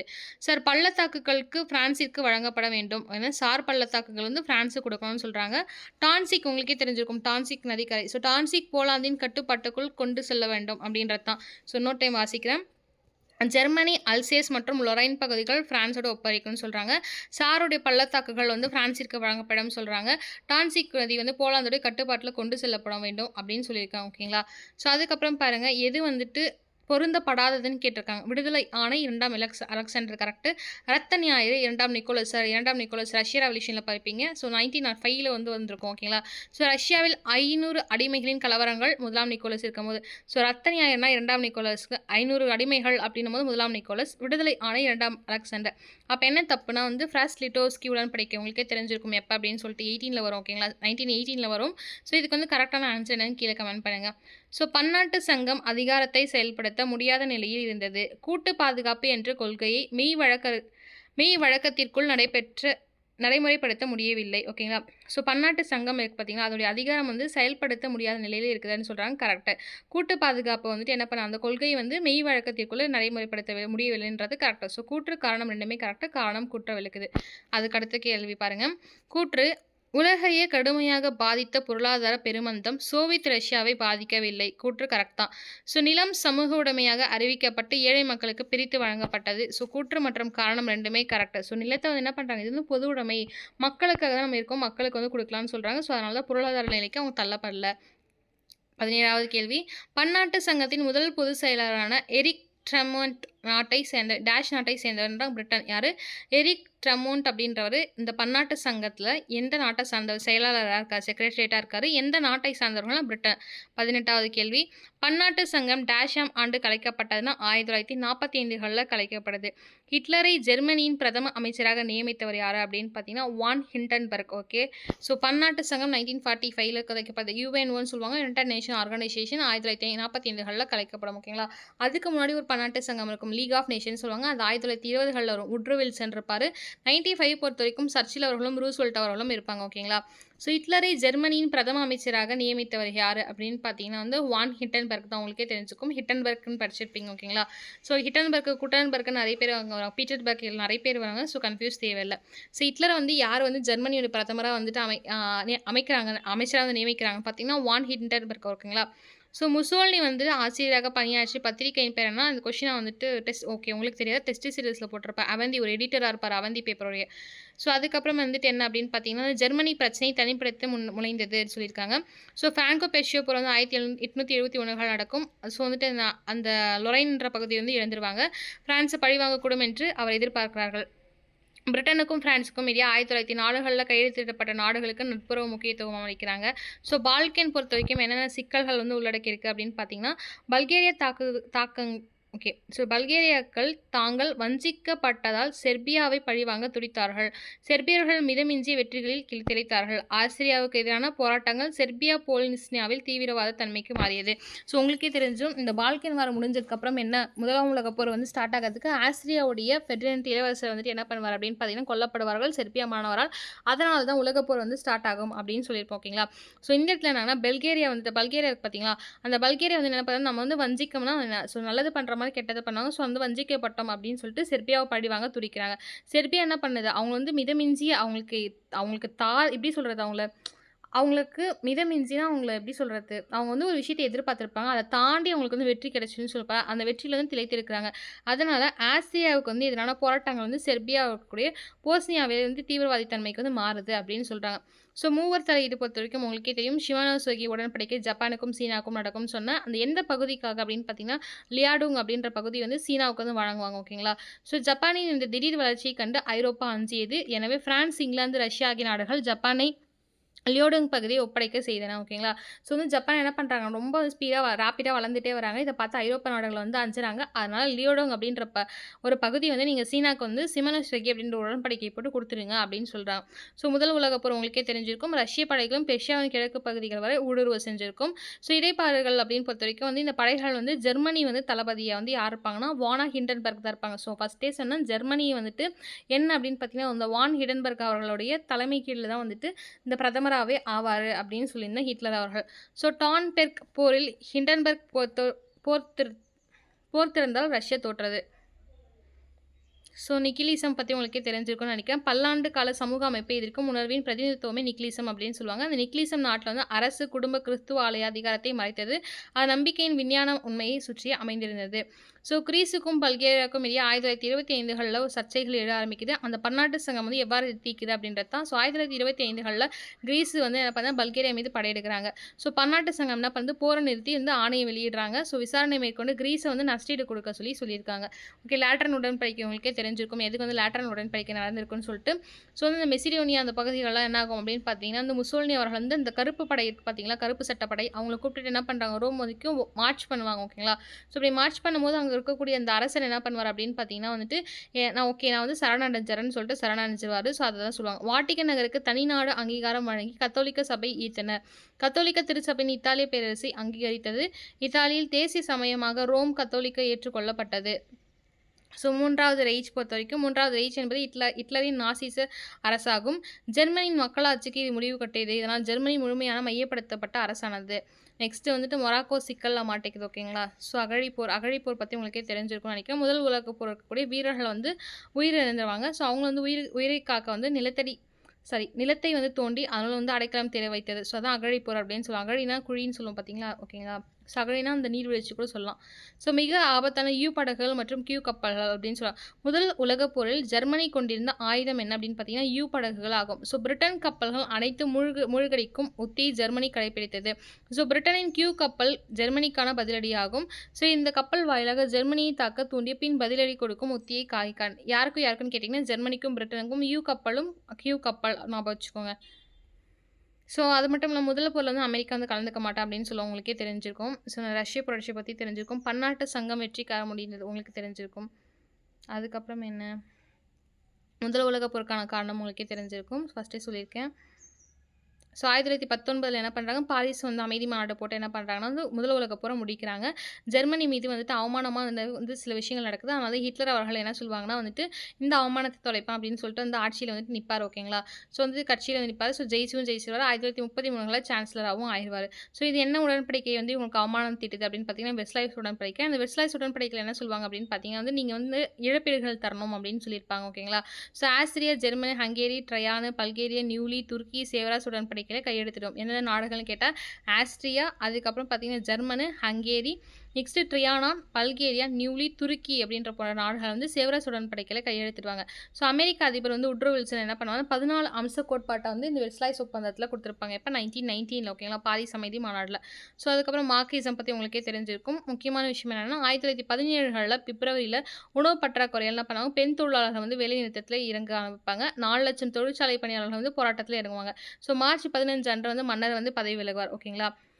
ஸோ அதுக்கப்புறம் பார்த்தீங்கன்னா வெர்சாய்ஸ் ஒப்பந்தம் பற்றி இப்போ தான் படித்தோம். ஸோ வேறு என்ன அப்படின்னு பார்த்தீங்கன்னா நஷ்டஈடு வந்து வழங்கணும்னு சொல்லியிருப்பாங்க. அது மட்டும் இல்லாமல் வந்து வளமிக்க நிலக்கரி சுரங்கத்தை 15 ஆண்டுகள் வந்து குத்தகைக்கு வந்து உரிமைக்கு பிரான்ஸ் கிட்ட கொடுத்துருக்கணும் அப்படின்னு சொல்லுவாங்க. ஜெர்மனியில் இருக்கக்கூடிய அந்த வளமிக்க நிலக்கரி சுரங்கத்தை வந்து 15 ஆண்டுகள் குத்தகை கொடுக்கணும் அப்படின்னு சொல்லியிருப்பாங்க. ஓகேங்களா. ஸோ அதுக்கப்புறம் முசோலினி ஹிட்லர் பற்றி உங்களுக்கே தெரிஞ்சிருக்கும். 1922 அக்டோபர் மாதம் 30ஆம் நாள் வந்து பாசிஸ்ட்டுகள் வந்து ரோம் நகரில் பிரம்மாண்டமாக அணிவகுப்பு எடுத்து சொல்கிறாங்க. நான் அதுதான் சொல்லுவேன். அப்புறம் அரசர் விக்டர் எமானுவேல் வந்து என்ன பண்ணுவாரான்னு பார்த்தா முசோலினி வேண்டுதலுக்கு இணங்கி நான் வந்துட்டு ஓகே நான் வந்து உங்களை வந்து பிரைம் மினிஸ்டர் ஆக்குறேன் அப்படின்னு சொல்லிடுவார். ஓகேங்களா. ஸோ அதுக்கப்புறம் பார்த்தீங்கன்னா 1923 என்ன ஆகணும் அப்படின்னு பார்த்தீங்கன்னா முனிச் புறநகர் பகுதியில் வந்துட்டு என்ன பண்ணால் அவர் நடத்த முயன்று புரட்சி தோல்வியால் முடிந்து சிறையடிக்கப்படுவார். ஓகேங்களா. ஸோ இப்போ 1923 எந்த இடத்துல அப்படின்னு பார்த்தீங்கன்னா முனிச் அப்படின்ற இடத்துல 1931 உலக பெருமந்தம் ஜெர்மனியை சிக்க வைத்தது. இதனால் முதலாளித்துவ நில உடைமையாளர்கள் பாசிசத்தின் பக்கம் சாய்ந்தார்கள். ஹிட்லர் இதை நன்கு பயன்படுத்தி கொண்டார். ஓகேங்களா. ஸோ அதுக்கப்புறம் பாருங்கள் 14th ஓகே பார்க்கலாம். 14, 15 பார்த்துடலாம். ஸோ 14வது பாடம் என்னன்னா 2ஆம் உலகப் போர், காலனி நாடுகள், அதன் தாக்கமும். ஸோ ஃபர்ஸ்ட் கொஸ்டின் பாருங்கள், கீழ்காண்பவற்றில் 2ஆம் உலகப் போர் உருவாக எது காரணமாக இருக்கவில்லை அப்படின்னு கேட்டாங்க. ஃபர்ஸ்ட் இருக்கிறத பார்க்கலாம். ஜெர்மனியோடு ஏற்படுத்தி கொள்ளப்பட்ட ஒப்பந்தத்தின் நிதியற்ற தன்மை. ஓகேங்களா. ஸோ ஃபர்ஸ்டே சொல்லுவோம் வெர்சாய்ஸ் ஒப்பந்தம் வந்து அப்பயே வந்து ஒரு பிரச்சனையாக தான் இருந்திருக்கும் அவருக்கு. பன்னாட்டு சங்கத்தின் தோல்வி 1920 அதாவது 1914 1918 வரைக்கும் நடக்கும். முதல் உலகப் போர் நடக்கும். அதுக்கப்புறம் லீக் ஆஃப் நேஷன்ஸ் ஸ்டார்ட் பண்ணாங்க. தோல்வியில் அடிக்கும். உட்ரோ வில்சன் தான் வந்துட்டு என்ன பண்ணுவார்னா அந்த லீக் ஆஃப் நேஷன்ஸ் வந்து தலைமை தாங்குவார். ஸோ பன்னாட்டு சங்கம் தோல்வி கரெக்ட். 1930 ஏற்பட்ட பொருளாதார பெருமந்தம் சொல்லுவாங்க, அதுவும் கரெக்ட். அப்போ எது தப்புன்னு பார்த்தா காலனி நாடுகளின் ஏற்பட்ட தேசிய விடுதலை இயக்கங்கள்னு சொல்லியிருக்காங்க. அது மட்டும் தான் தப்பு. ஸோ பாருங்கள். ஓகே இருக்கவில்லை கரெக்ட் தான். நெகட்டிவ் ஸ்டேட்மெண்ட் தான். 2வது கேள்வி, கெல்லட் பிரையாண்ட் ஒப்பந்தம் டேஷ் ஆண்டில் கையெழுத்தானது வந்து கெல்லட் அப்படின்ற விஷயம் 28 பிரஸ்லி வோட்ஸ்கி வந்து 18. ஸோ 10 வருஷம் டிஃபரன்ஸில் கெல்லாக் வந்து பிரையாக் ஒப்பந்தம் வந்து இருக்கும். ஓகேங்களா. 1928. ஸோ கூற்று, ஆயுத குறைப்பு மாநாடு பன்னாட்டு சங்கத்தால் ஜெனீவாவில் நடத்தப்பட்டதுன்னு கொடுத்துருக்காங்க. So correct. பிரெஞ்சுக்கு சமமாக ஜெர்மனி தளவாடங்களை கொண்டிருக்க முயல்வது பேச்சுவார்த்தைகளின் ஒரு முக்கிய அம்சமாக தோன்றியது. கரெக்டு. ஸோ கூற்று மற்றும் காரணம் செய்தால் காரணம் கூற்றை விளக்குகிறது. ஸோ கெல்லாக் பொறுத்த வரைக்கும் 1928 சீனாவிடமிருந்து மஞ்சூரியாவை ஜப்பான் எந்த ஆண்டு படையெடுத்து கைப்பற்றியது. ஸோ உங்களுக்கு ஃபஸ்ட்டே சொல்லியிருப்பான் அவங்க வந்து ட்ரீட்டி போட்டிருப்பாங்கன்னு சொல்லிட்டு. ஸோ வந்து ஏன் அப்படின்னு பார்த்தீங்கன்னா ஐரோப்பியர்கள் வந்து ஜப்பான் மீது என்ன பண்ணுவாங்க அப்படின்னு பார்த்தீங்கன்னா ஒரு பயம் வந்துடும். ஏன்னா இவ்வளோ ரேப்பிடாக க்ரோத் ஆகிட்டு இருக்காங்கன்னு சொல்லிட்டு அதனால வந்துட்டு அந்த ஷிமோசா அப்படின்ற ஒரு ட்ரீட்டி போட்டு வந்துட்டு சில பகுதிகளை கொடுத்துருவாங்க. ஓகேங்களா. ஸோ அடுத்த கேள்வி பாருங்கள். 31 மஞ்சூரியாவை கைப்பற்றுறாங்க யாருன்னா ஜப்பான்காரங்க. 5வது கேள்வி, 19ஆம் நூற்றாண்டின் முடிவில் ஐரோப்பிய கண்டத்திற்குள் தொழில்துறையில் வலிமையான சக்தியாக மாறியது யாருன்னா பிரான்ஸ் நாடு தான். ஓகேங்களா. ஸோ தொழிலில் வெர்சாய்ஸ் ஒப்பந்தத்தின் சரத்துகளின்படி ஜனவரி மாதம் 1935 டேஷ் பகுதியில் பொது வாக்கெடுப்பு நடத்தப்பட வேண்டும் என்று முடிவானது. ஸோ வெர்சாய்ஸ்னா உங்களுக்கு டக்குனு என்ன ஞாபகம், சார் தான் ஞாபகம். ஏன் அப்படின்னு பார்த்தீங்கன்னா ஜெர்மனி என்ன பண்ணும் அப்படின்னு பார்த்தீங்கன்னா சில நாடுகள்லாம் வந்து நீ கொடுக்கணும் அப்படின்னு சொல்லிட்டு சொல்லுவாங்க. அந்த சாருக்குடைய அந்த சில ஏரியாக்களாகட்டும் அதுக்கப்புறமேட்டு குத்தகையிடுவாங்க சுங்கங்கள்லாம். ஸோ சார் அப்படின்ற விஷயம் 1935 ஞாபகம் வரணும். ஸோ 2ஆம் உலகப் போரின் காலத்தில் போர் முறைகள் பெரிதும் மாற்றம் அடைந்திருக்கின்றன. அகழி போர் முறை ஒழிக்கப்பட்டு விமான குண்டு வீச்சுகள் பிரபலமானது. ஸோ கரெக்ட் தான். ஸோ அதுக்கப்புறம் பாருங்க 8வது கொஸ்டின். ஜெர்மனி 1939இல் ஆக்கிரமிப்பு தவிர்ப்பு ஒப்பந்தம் ஒன்றை டேஷ் நாட்டோடு ஏற்படுத்தி கொண்டது. ஸோ ஜெர்மனி வந்து என்னங்க 1913 அதாவது 2ஆம் உலகப் போர் ஸ்டார்ட் ஆகும்போது ஆக்கிரமிப்புக்காக என்ன பண்ணுறாங்க, ஆக்கிரமிப்பு தவிர்ப்புக்காக ஒரு ஒப்பந்தம் போடுறாங்க. எந்த நாட்டுக்கூட? ஜெர்மனிக்கும் ரஷ்யாவுக்கும் 1913ல் ஒப்பந்தம் நடக்குது. நெக்ஸ்ட் பாருங்க, பேர்ல் துறைமுகத்தின் ஜப்பானிய தாக்குவதற்கு திட்டம் வகுத்த டேஷ் அவர்னா யமமோடா அப்படின்ற ஓகேங்களா. ஸோ பேர்ல் துறைமுகத்தை ஜப்பான் தாக்குவதற்கு, அதாவது உங்களுக்கே தெரிஞ்சிருக்கும், டிசம்பர் மாதம் வந்து தாக்குதல் நடக்கும். எங்கே அப்படின்னு பார்த்து இந்த ஜப்பான் வந்து பேர்ல் துறைமுகத்தை தாக்குவாங்க. அதனால தான் இந்த 2ஆம் உலகப் போருக்குள்ள அமெரிக்கா உள்நுழைவார்கள். அப்புறம் தெரிஞ்சிருக்கும் ஆகஸ்ட் 6-9 ஹிரோஷிமா நாகசாகி போடுவாங்க. ஸோ 1945ல முடிஞ்சிருக்கும். யாருடைய தலைமை, யார் வந்து ஸ்டார்ட் பண்ணுவாங்க அப்படின்னு பார்த்தீங்கன்னா யமமோடா. ஓகே, யமாஹா வச்சுக்கோங்க, ஜப்பான். ஓகேங்களா. ஸோ 10 குடியரசுத் தலைவர் ரூஸ்வெல்ட் அறிமுகப்படுத்திய கடன் குத்தகை முறை வகையில் உதவி புரிந்தது என்ன? பாசிச சக்திகளை எதிர்த்து போராடி கொண்டிருக்கும் நாடுகளுக்கு கூடுதல் வீரர்களை அனுப்புதல். ஸோ பாசிசம்னா என்னது? ஹிட்லரை வந்துட்டு ஓகேங்க, ஹிட்லருக்கு எதிராக. சரி, நெக்ஸ்ட் பாருங்க. அமெரிக்க ஐக்கிய நாட்டின் படைகளை ஆகஸ்ட் 1942ல் பசிபிக் பகுதியில் தலைமையேற்று வழிநடத்தியவர் டேஷ் ஆவார்னா மெக்கார்த்தர் அவர்கள். உங்களுக்கே தெரிஞ்சிருக்கும் பிற்காலத்தில் இந்த மெக்கார்த்தர் அவர்கள் என்ன ஆவார்னு சொல்லிட்டு. ஸோ அமெரிக்க ஐக்கிய நாடுகள் இருக்குது பார்த்தீங்கன்னா, அந்த நாட்டுடைய படைகளில் ஆகஸ்ட் மாதம் 1942களில் பசிபிக் பகுதியில் வந்து தலைமையேற்று வழிநடத்தியவர்னா மெக்கார்த்தர் அவர்கள்.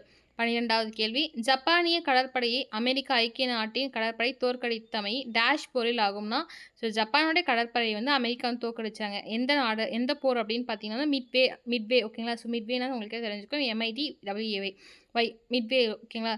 ஸோ ஜெர்மனிய படைகள் முதல் பின்னடைவை சந்தித்தது வந்து எதுனா ஸ்டாலின்கிராட் என்னும் இடத்துல. இந்த இடத்துல ஸ்டாலின்கிராட் என்னும் இடத்துல ஜெர்மனி வந்து என்ன பண்ணுறாங்க, ஃபஸ்ட்டு பின்னடைவை சந்திக்கிறாங்க. ஸோ 14வது கொஷின். கீழ்கண்டவற்றில் போட்ஸ்டாம் மாநாட்டில் அறிவிப்புகளின் அடங்காத ஒன்று எதுனா ட்ரிஸ்டியாய் ஏ மண்டலம் மற்றும் பி மண்டலம் என்று பிரிப்பதென்றானது. ஏ மண்டலம் இத்தாலிக்கு கொடுக்கப்படவும் பி மண்டலம் யுகோஸ்லாவியாவுக்கு வழங்கப்படவும் முடிவு செய்யப்பட்டது. ஓகேங்களா. அடங்காத ஒன்று ஓகே என்னது? போட்ஸ்டாமில். ஓகே, போட்ஸ்டாமில். அப்போ அடங்குனது என்னென்னு பார்த்தீங்கன்னா, கிழக்கு பெர்ஷியா 2 பகுதிகளாக பிரிக்கப்பட வேண்டும். அதில் வடக்கு பகுதி சோவியத் நாட்டையும் தென்பகுதி போலாந்துக்கும் செல்ல வேண்டும். என்னது பெர்ஷியாவாஸ். ஓகேங்களா. ஸோ முன் சுதந்திர நகரமாக இருந்த டான்சிக் போலாந்தின் கட்டுப்பாட்டுக்குள் கொண்டு சேர்க்கப்பட்டது. ஜெர்மனி 4 தொழில் மண்டலங்களாக பிரித்தெடுக்கப்பட்ட ஒவ்வொரு பகுதியும் முறையே சோவியத் நாடு, பிரிட்டன், அமெரிக்க ஐக்கிய நாடு, பிரான்ஸ் ஆகியவற்றை கட்டுப்பாட்டில் விடப்படும். ஸோ 15வது கேள்வி. சேராத ஒன்று தான் எழுதி கேட்டிருக்காங்க. 2ஆம் உலகப் போரின் விளைவுகளின் சேராத ஒன்றுன்னு கேட்டிருக்காங்க. ஸோ சேர்ந்ததை பார்க்கலாம். 2ஆம் உலகப் போர் ஐரோப்பாவிலிருந்து பல முடியரசுகளுக்கு மரண அடி கொடுத்தது. கரெக்ட். ஸோ பிரிட்டனில் தொழிலாளரின் கட்சி ஒரு பொதுநல அடிப்படை கொண்ட நாட்டை உருவாக்கியது. கரெக்ட். அமெரிக்க ஐக்கிய நாடும் சோவியத் நாடும் 2 வல்லரசுகளாக உருவெடுத்தது. கரெக்ட். ஸோ உங்களுக்கு தெரியும் கேபிட்டலிசம், கம்யூனிசம் இருக்கும். ஸோ அப்போ ஏற்றப்பனா பாசிசவாதத்திற்கு எதிரான போராட்டம் ஏகாதிபத்தியத்திற்கு வெற்றியை வழங்கியது அப்படின்னு சொல்லியிருக்காங்க. அதான் தவறு. ஸோ கீழ் பொருத்தப்பட்டிருப்பவில் சரியான இணைகள் எது அப்படின்னு பார்த்தீங்கன்னா, ஜென்ரல் டீகால் அவர்கள் பிரான்ஸு, ஹெல் செலாசி அவர்கள் வந்து எத்தியோப்பியா. அப்போ எது தப்புனா ஜென்ரல் படோக்லியா அவர்கள் ஜப்பான் தப்பு, அட்மிரல் ஹெமோடா அவர்கள் இத்தாலி. ஸோ வந்து அப்படியே மாற்றி கொடுத்துருக்காங்க. அட்மிரல் ஹெமோடா அவர்கள் உங்களுக்கே தெரிஞ்சிருக்கும், அவர் தான் வந்துட்டு என்ன பண்ணுவார், நம்ம போய் இந்த பேர்ல் ஹார்பர் வந்து தாக்கலாம் அப்படின்னு சொல்லுவார். அவர் தான் வந்து ஜப்பான் அட்டாக் சேர்ந்தவர். ஜென்ரல் படோக்லியா வந்து இத்தாலி. ஓகேங்களா. ஸோ கால் அப்படின்னா ஃப்ரான்ஸ். ஓகேங்களா. செலாசி அப்படின்னா எத்தியோப்பியா. 17வது கேள்வி. பிரான்ஸ் 2ஆம் அபினிய போரில் பங்கெடுத்தது. ஓகேங்களா. ஸோ சமய செயல்பாடுகளுக்கு அனுமதி கோரும் பொருட்டு. ஓகேங்களா. 18வது கேள்வி. மஞ்சு வம்சத்தின் காலம் டேஷ் ஆண்டுகள் வரை நீடித்தது. 1911 வரைக்கும் மஞ்சு வம்சத்துடைய காலம் நீடிக்குது. 12வது கேள்வி என்ன அப்படின்னு 19வது கேள்வி. ஸ்பானிய அமெரிக்கா போர் டேஷ் சர்ச்சையை முன்னிறுத்தி 1898ஆம் ஆண்டில் நடைபெற்றதான் பிலிப்பைன்ஸோடைய சர்ச்சையை வந்து இது பண்ணி தான் ஸ்பானிஷ்க்கும் அதாவது அமெரிக்காவுக்கும் போர் நடக்குது பிலிப்பைன்ஸோடைய சர்ச்சையில். 28வது கேள்வி. பிலிப்பைன்ஸ் இங்கேயே பாருங்கள் ஜூலை மாதம். பிலிப்பைன்ஸ் 4 ஜூலை 4 ஜூலையில் 1946ஆம் ஆண்டு விடுதலை அடைந்தது. அமெரிக்கா ஐக்கிய நாட்டின் ஆதிக்கத்தின் கீழான தென்கிழக்கு ஆசிய உடன்படிக்கை அமைப்பில் பிலிப்பைன்ஸ் இணைந்தது.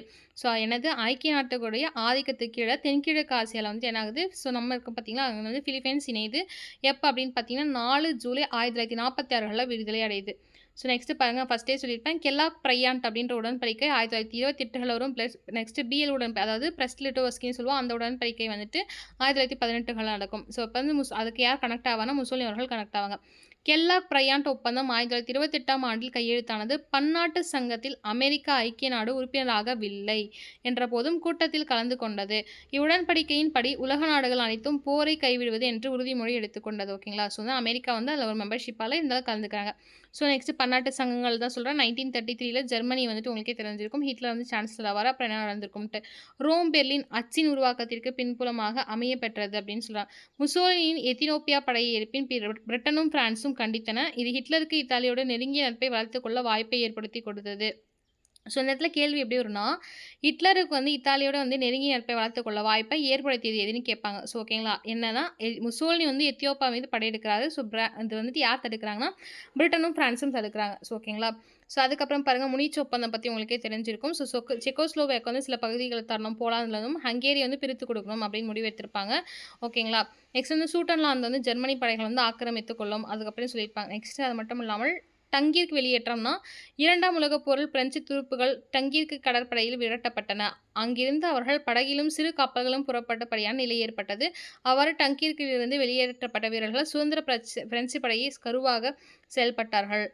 நெக்ஸ்ட் பேர்ல் துறைமுகம் பற்றி உங்களுக்கே தெரிஞ்சிருக்கும். அட்லாண்டிக் பட்டயத்தின் சட்டம் உங்களுக்கு தெரிஞ்சிருக்கும். ஓகேங்களா. சான் பிரான்சிஸ்கோ நடத்துவாங்க. நான்கிங் ஒப்பந்தம் பொறுத்த வரைக்கும் முதலாம் அபினி போரின் வந்துட்டு இறுதியில். ஸோ அபினி போர் வந்து ரொம்ப இம்பார்ட்டன் ஞாபகம் வச்சுக்கோங்க. முதலாம் அபினி போரின் இறுதியில் நான்கிங் உடன்படிக்கை. ஸோ அபி நான் ஓகேங்களா. அபி நான் வச்சுக்கோங்க. ஓகேங்களா. அபியும் நானும் படம் வச்சுக்கோங்க. அபினா நான் ஓகேங்களா. நான்கிங் உடன்படிக்கை. இவ்வுடன்படிக்கை பிரிட்டனுக்கும் சீனாவுக்கும் கதவுகளை திறந்து விட்டது. யாருக்கும் பிரிட்டனுக்கும் சீனாவுக்கும். சீனா ஹாங்காங்கை விட்டு கொடுத்ததோடு இழப்பீடாக ஒரு தொகையையும் வழங்கியது. ஸோ சீனா என்ன பண்ணுறாங்க, ஹாங்காங்கை விட்டு கொடுக்குறாங்க, இழப்பீடாக ஒரு தொகையும் வழங்குறாங்க. என்ன போர் அப்படின்னு பார்த்தீங்கன்னா அபினியா போர். Next Nanking. ஓகேங்களா. பிலிப்பைன்ஸ் 1902 நிறுவப்பட்ட அமெரிக்க ஆட்சியின் உடனடி விளைவுகள் என்ன அப்படின்னு பார்த்து சொல்லியிருக்காங்க. தேர்தல் மூலம் நகராட்சி மற்றும் மாகாணங்கள் அரசுகள் நிறுவப்படும் சொல்லியிருக்காங்க. ஸோ ஸ்டாலின் கிரேட்டன் மேலே படிச்சிருப்போம். என்ன அப்படின்னு பார்த்தீங்கன்னா ஸ்டாலின் கிராடை ஆக்கிரமிப்பதற்காக ஹிட்லரின் அக்கறை மற்றும் வாட்டர்லூவாக மாறியது. ஓகேங்களா.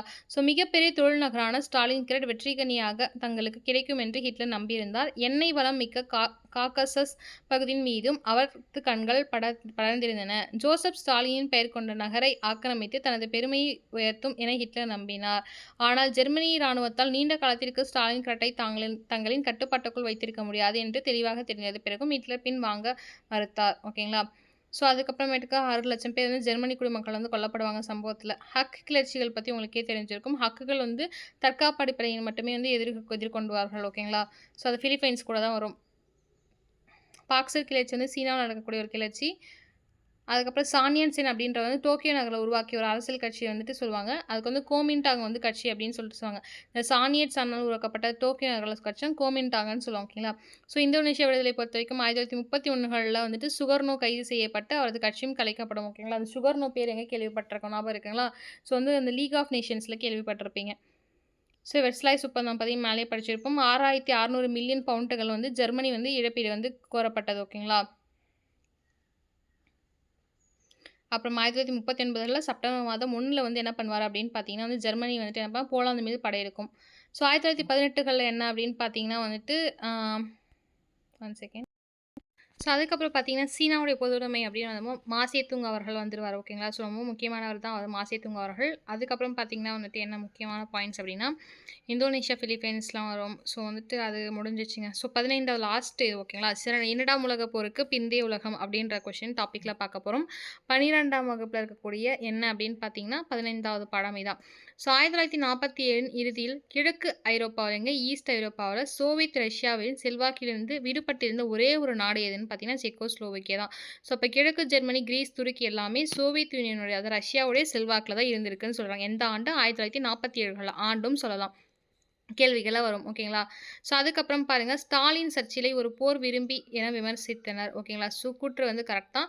காரணம் கம்யூனிசத்திற்கு எதிராக மேற்கு ஐரோப்பிய நாடுகள் கூட்டு சேர வேண்டுமென சர்ச்சில் முன்னதாக அழைப்பு விடுத்தார். ஸோ கூற்று மற்றும் காரணம் ரெண்டுமே கரெக்ட் தான். பனிப்போர் அப்படின்னு வந்து உங்களுக்கே தெரிஞ்சிருக்கும். அந்த சொல்ல வந்து உருவாக்கியவர்னா ஹார்வெல் அவர்கள் தான் பனிப்போர் அப்படின்ற சொல்ல கோல்டு வார் அப்படின்ற சொல்ல உருவாக்கியிருப்பார். ஏன்னா ஆர்வெல் அவர்கள். இந்த கேள்வி எப்படி கேட்பாங்க மாத்தி கூட கேட்கலாம். ஓகேங்களா? ஆர்வெல் அவர்கள் வந்து எந்த சொல் உருவாக்குனாரு அப்படின்னு சொல்லிட்டு இந்த கீழ நெறைய குடுக்கலாம். முனிச்சா இல்ல வந்து ட்ரெடஸ்கி அந்த மாரி நெறைய குடுக்கலாம். ஸோ ஆர்வெல் அப்படின்னு பார்த்தீங்கன்னா பனிப்போர். மார்ஷல் திட்டத்தை டாலர் ஏகாதிபத்தியம் என சோவியத் வெளியுறவுத்துறை அமைச்சர் இகழ்ந்தார். ஸோ மார்ஷல் பிளான் என்ன சொல்றாங்க அப்படின்னு பார்த்தீங்கன்னா 47கள்ல வரும். அந்த ட்ரூமேன் டாக்ட்ரைன் அதுக்கப்புறம் மார்ஷல் பிளான் இதெல்லாம் சொல்லுவாங்க. அந்த பிளான வந்து என்ன சொல்றாங்கன்னா, இது வந்து ஒரு டாலருக்கான ஒரு ஏகாதிபத்தியம் அப்படின்னு சொல்றாங்க. ஸோ ஏன் அப்படின்னு பார்த்தீங்கன்னா, சோவியத்தின் கண்ணோட்டத்தில் மார்ஷல் திட்டம் என்பது அமெரிக்காவின் செல்வாக்கை பரப்புவதற்கான சூழ்ச்சியாக ஆகும் என்று கருதினார்கள். ஸோ கூற்று காரணம் சரி, காரணம் குற்றை விளக்குகிறது. அதுக்கப்புறம் பாருங்க 5வது கேள்வி. இந்த ட்ரூமேன் ஆகட்டும், மார்ஷல் ஆகட்டும், பெர்லின் வாரான ஒப்பந்தமாகட்டும், பெர்லின் இடிப்பாகட்டும், இதுக்கப்புறம் நடுவுல நெறைய வருங்க. அதுக்கப்புறமேட்டுக்கா ஏவுகணை வந்து செலுத்துவார்கள். அதுக்கப்புறமேட்டுக்கா கியூபாஸ் மிசைல் அப்படின்னு சொல்லி மிசைல்னு வரும். அது எல்லாமே வந்துட்டு படிச்சுக்கோங்க இயர்ஸ்லாம். மார்ஷல் உதவி திட்டத்தின் குறிக்கோள் என்னன்னு பார்த்தீங்கன்னா, ஐரோப்பிய பொருளாதாரத்தை மறுகட்டணம் செய்வது. ஓகேங்களா? மார்ஷல்னா ஐரோப்பாவோட பொருளாதாரத்தை மறுகட்டுமானம் செய்வது. ஓகே மறுகட்டுமானம். ட்ரூமன் கோட்பாட பொறுத்தவரைக்கும் கம்யூனிசம் பரவுவதை தடுப்பதற்காக நிதியுதவி வழங்குறது தான் ட்ரூமேன் கோட்பாடு. ஓகேங்களா? ஸோ மார்ஷல் பொறுத்தவரைக்கும் இந்த ட்ரூமேனுக்கும் மார்ஷலுக்கும் டிஃபரன்ஸ் பார்த்துக்கோங்க. ட்ரூமேன்னா கம்யூனிசம் ரஷ்யாவுடைய கம்யூனிசத்தை பரவத்தை தடுக்கிறதுக்கான ஒரு நிதியுதவி பண்ணுறாங்க. மார்ஷல் பொறுத்தவரைக்கும் ஐரோப்பிய பொருளாதாரத்தை மறுகட்டுமானம் செல்வது மார்ஷல்.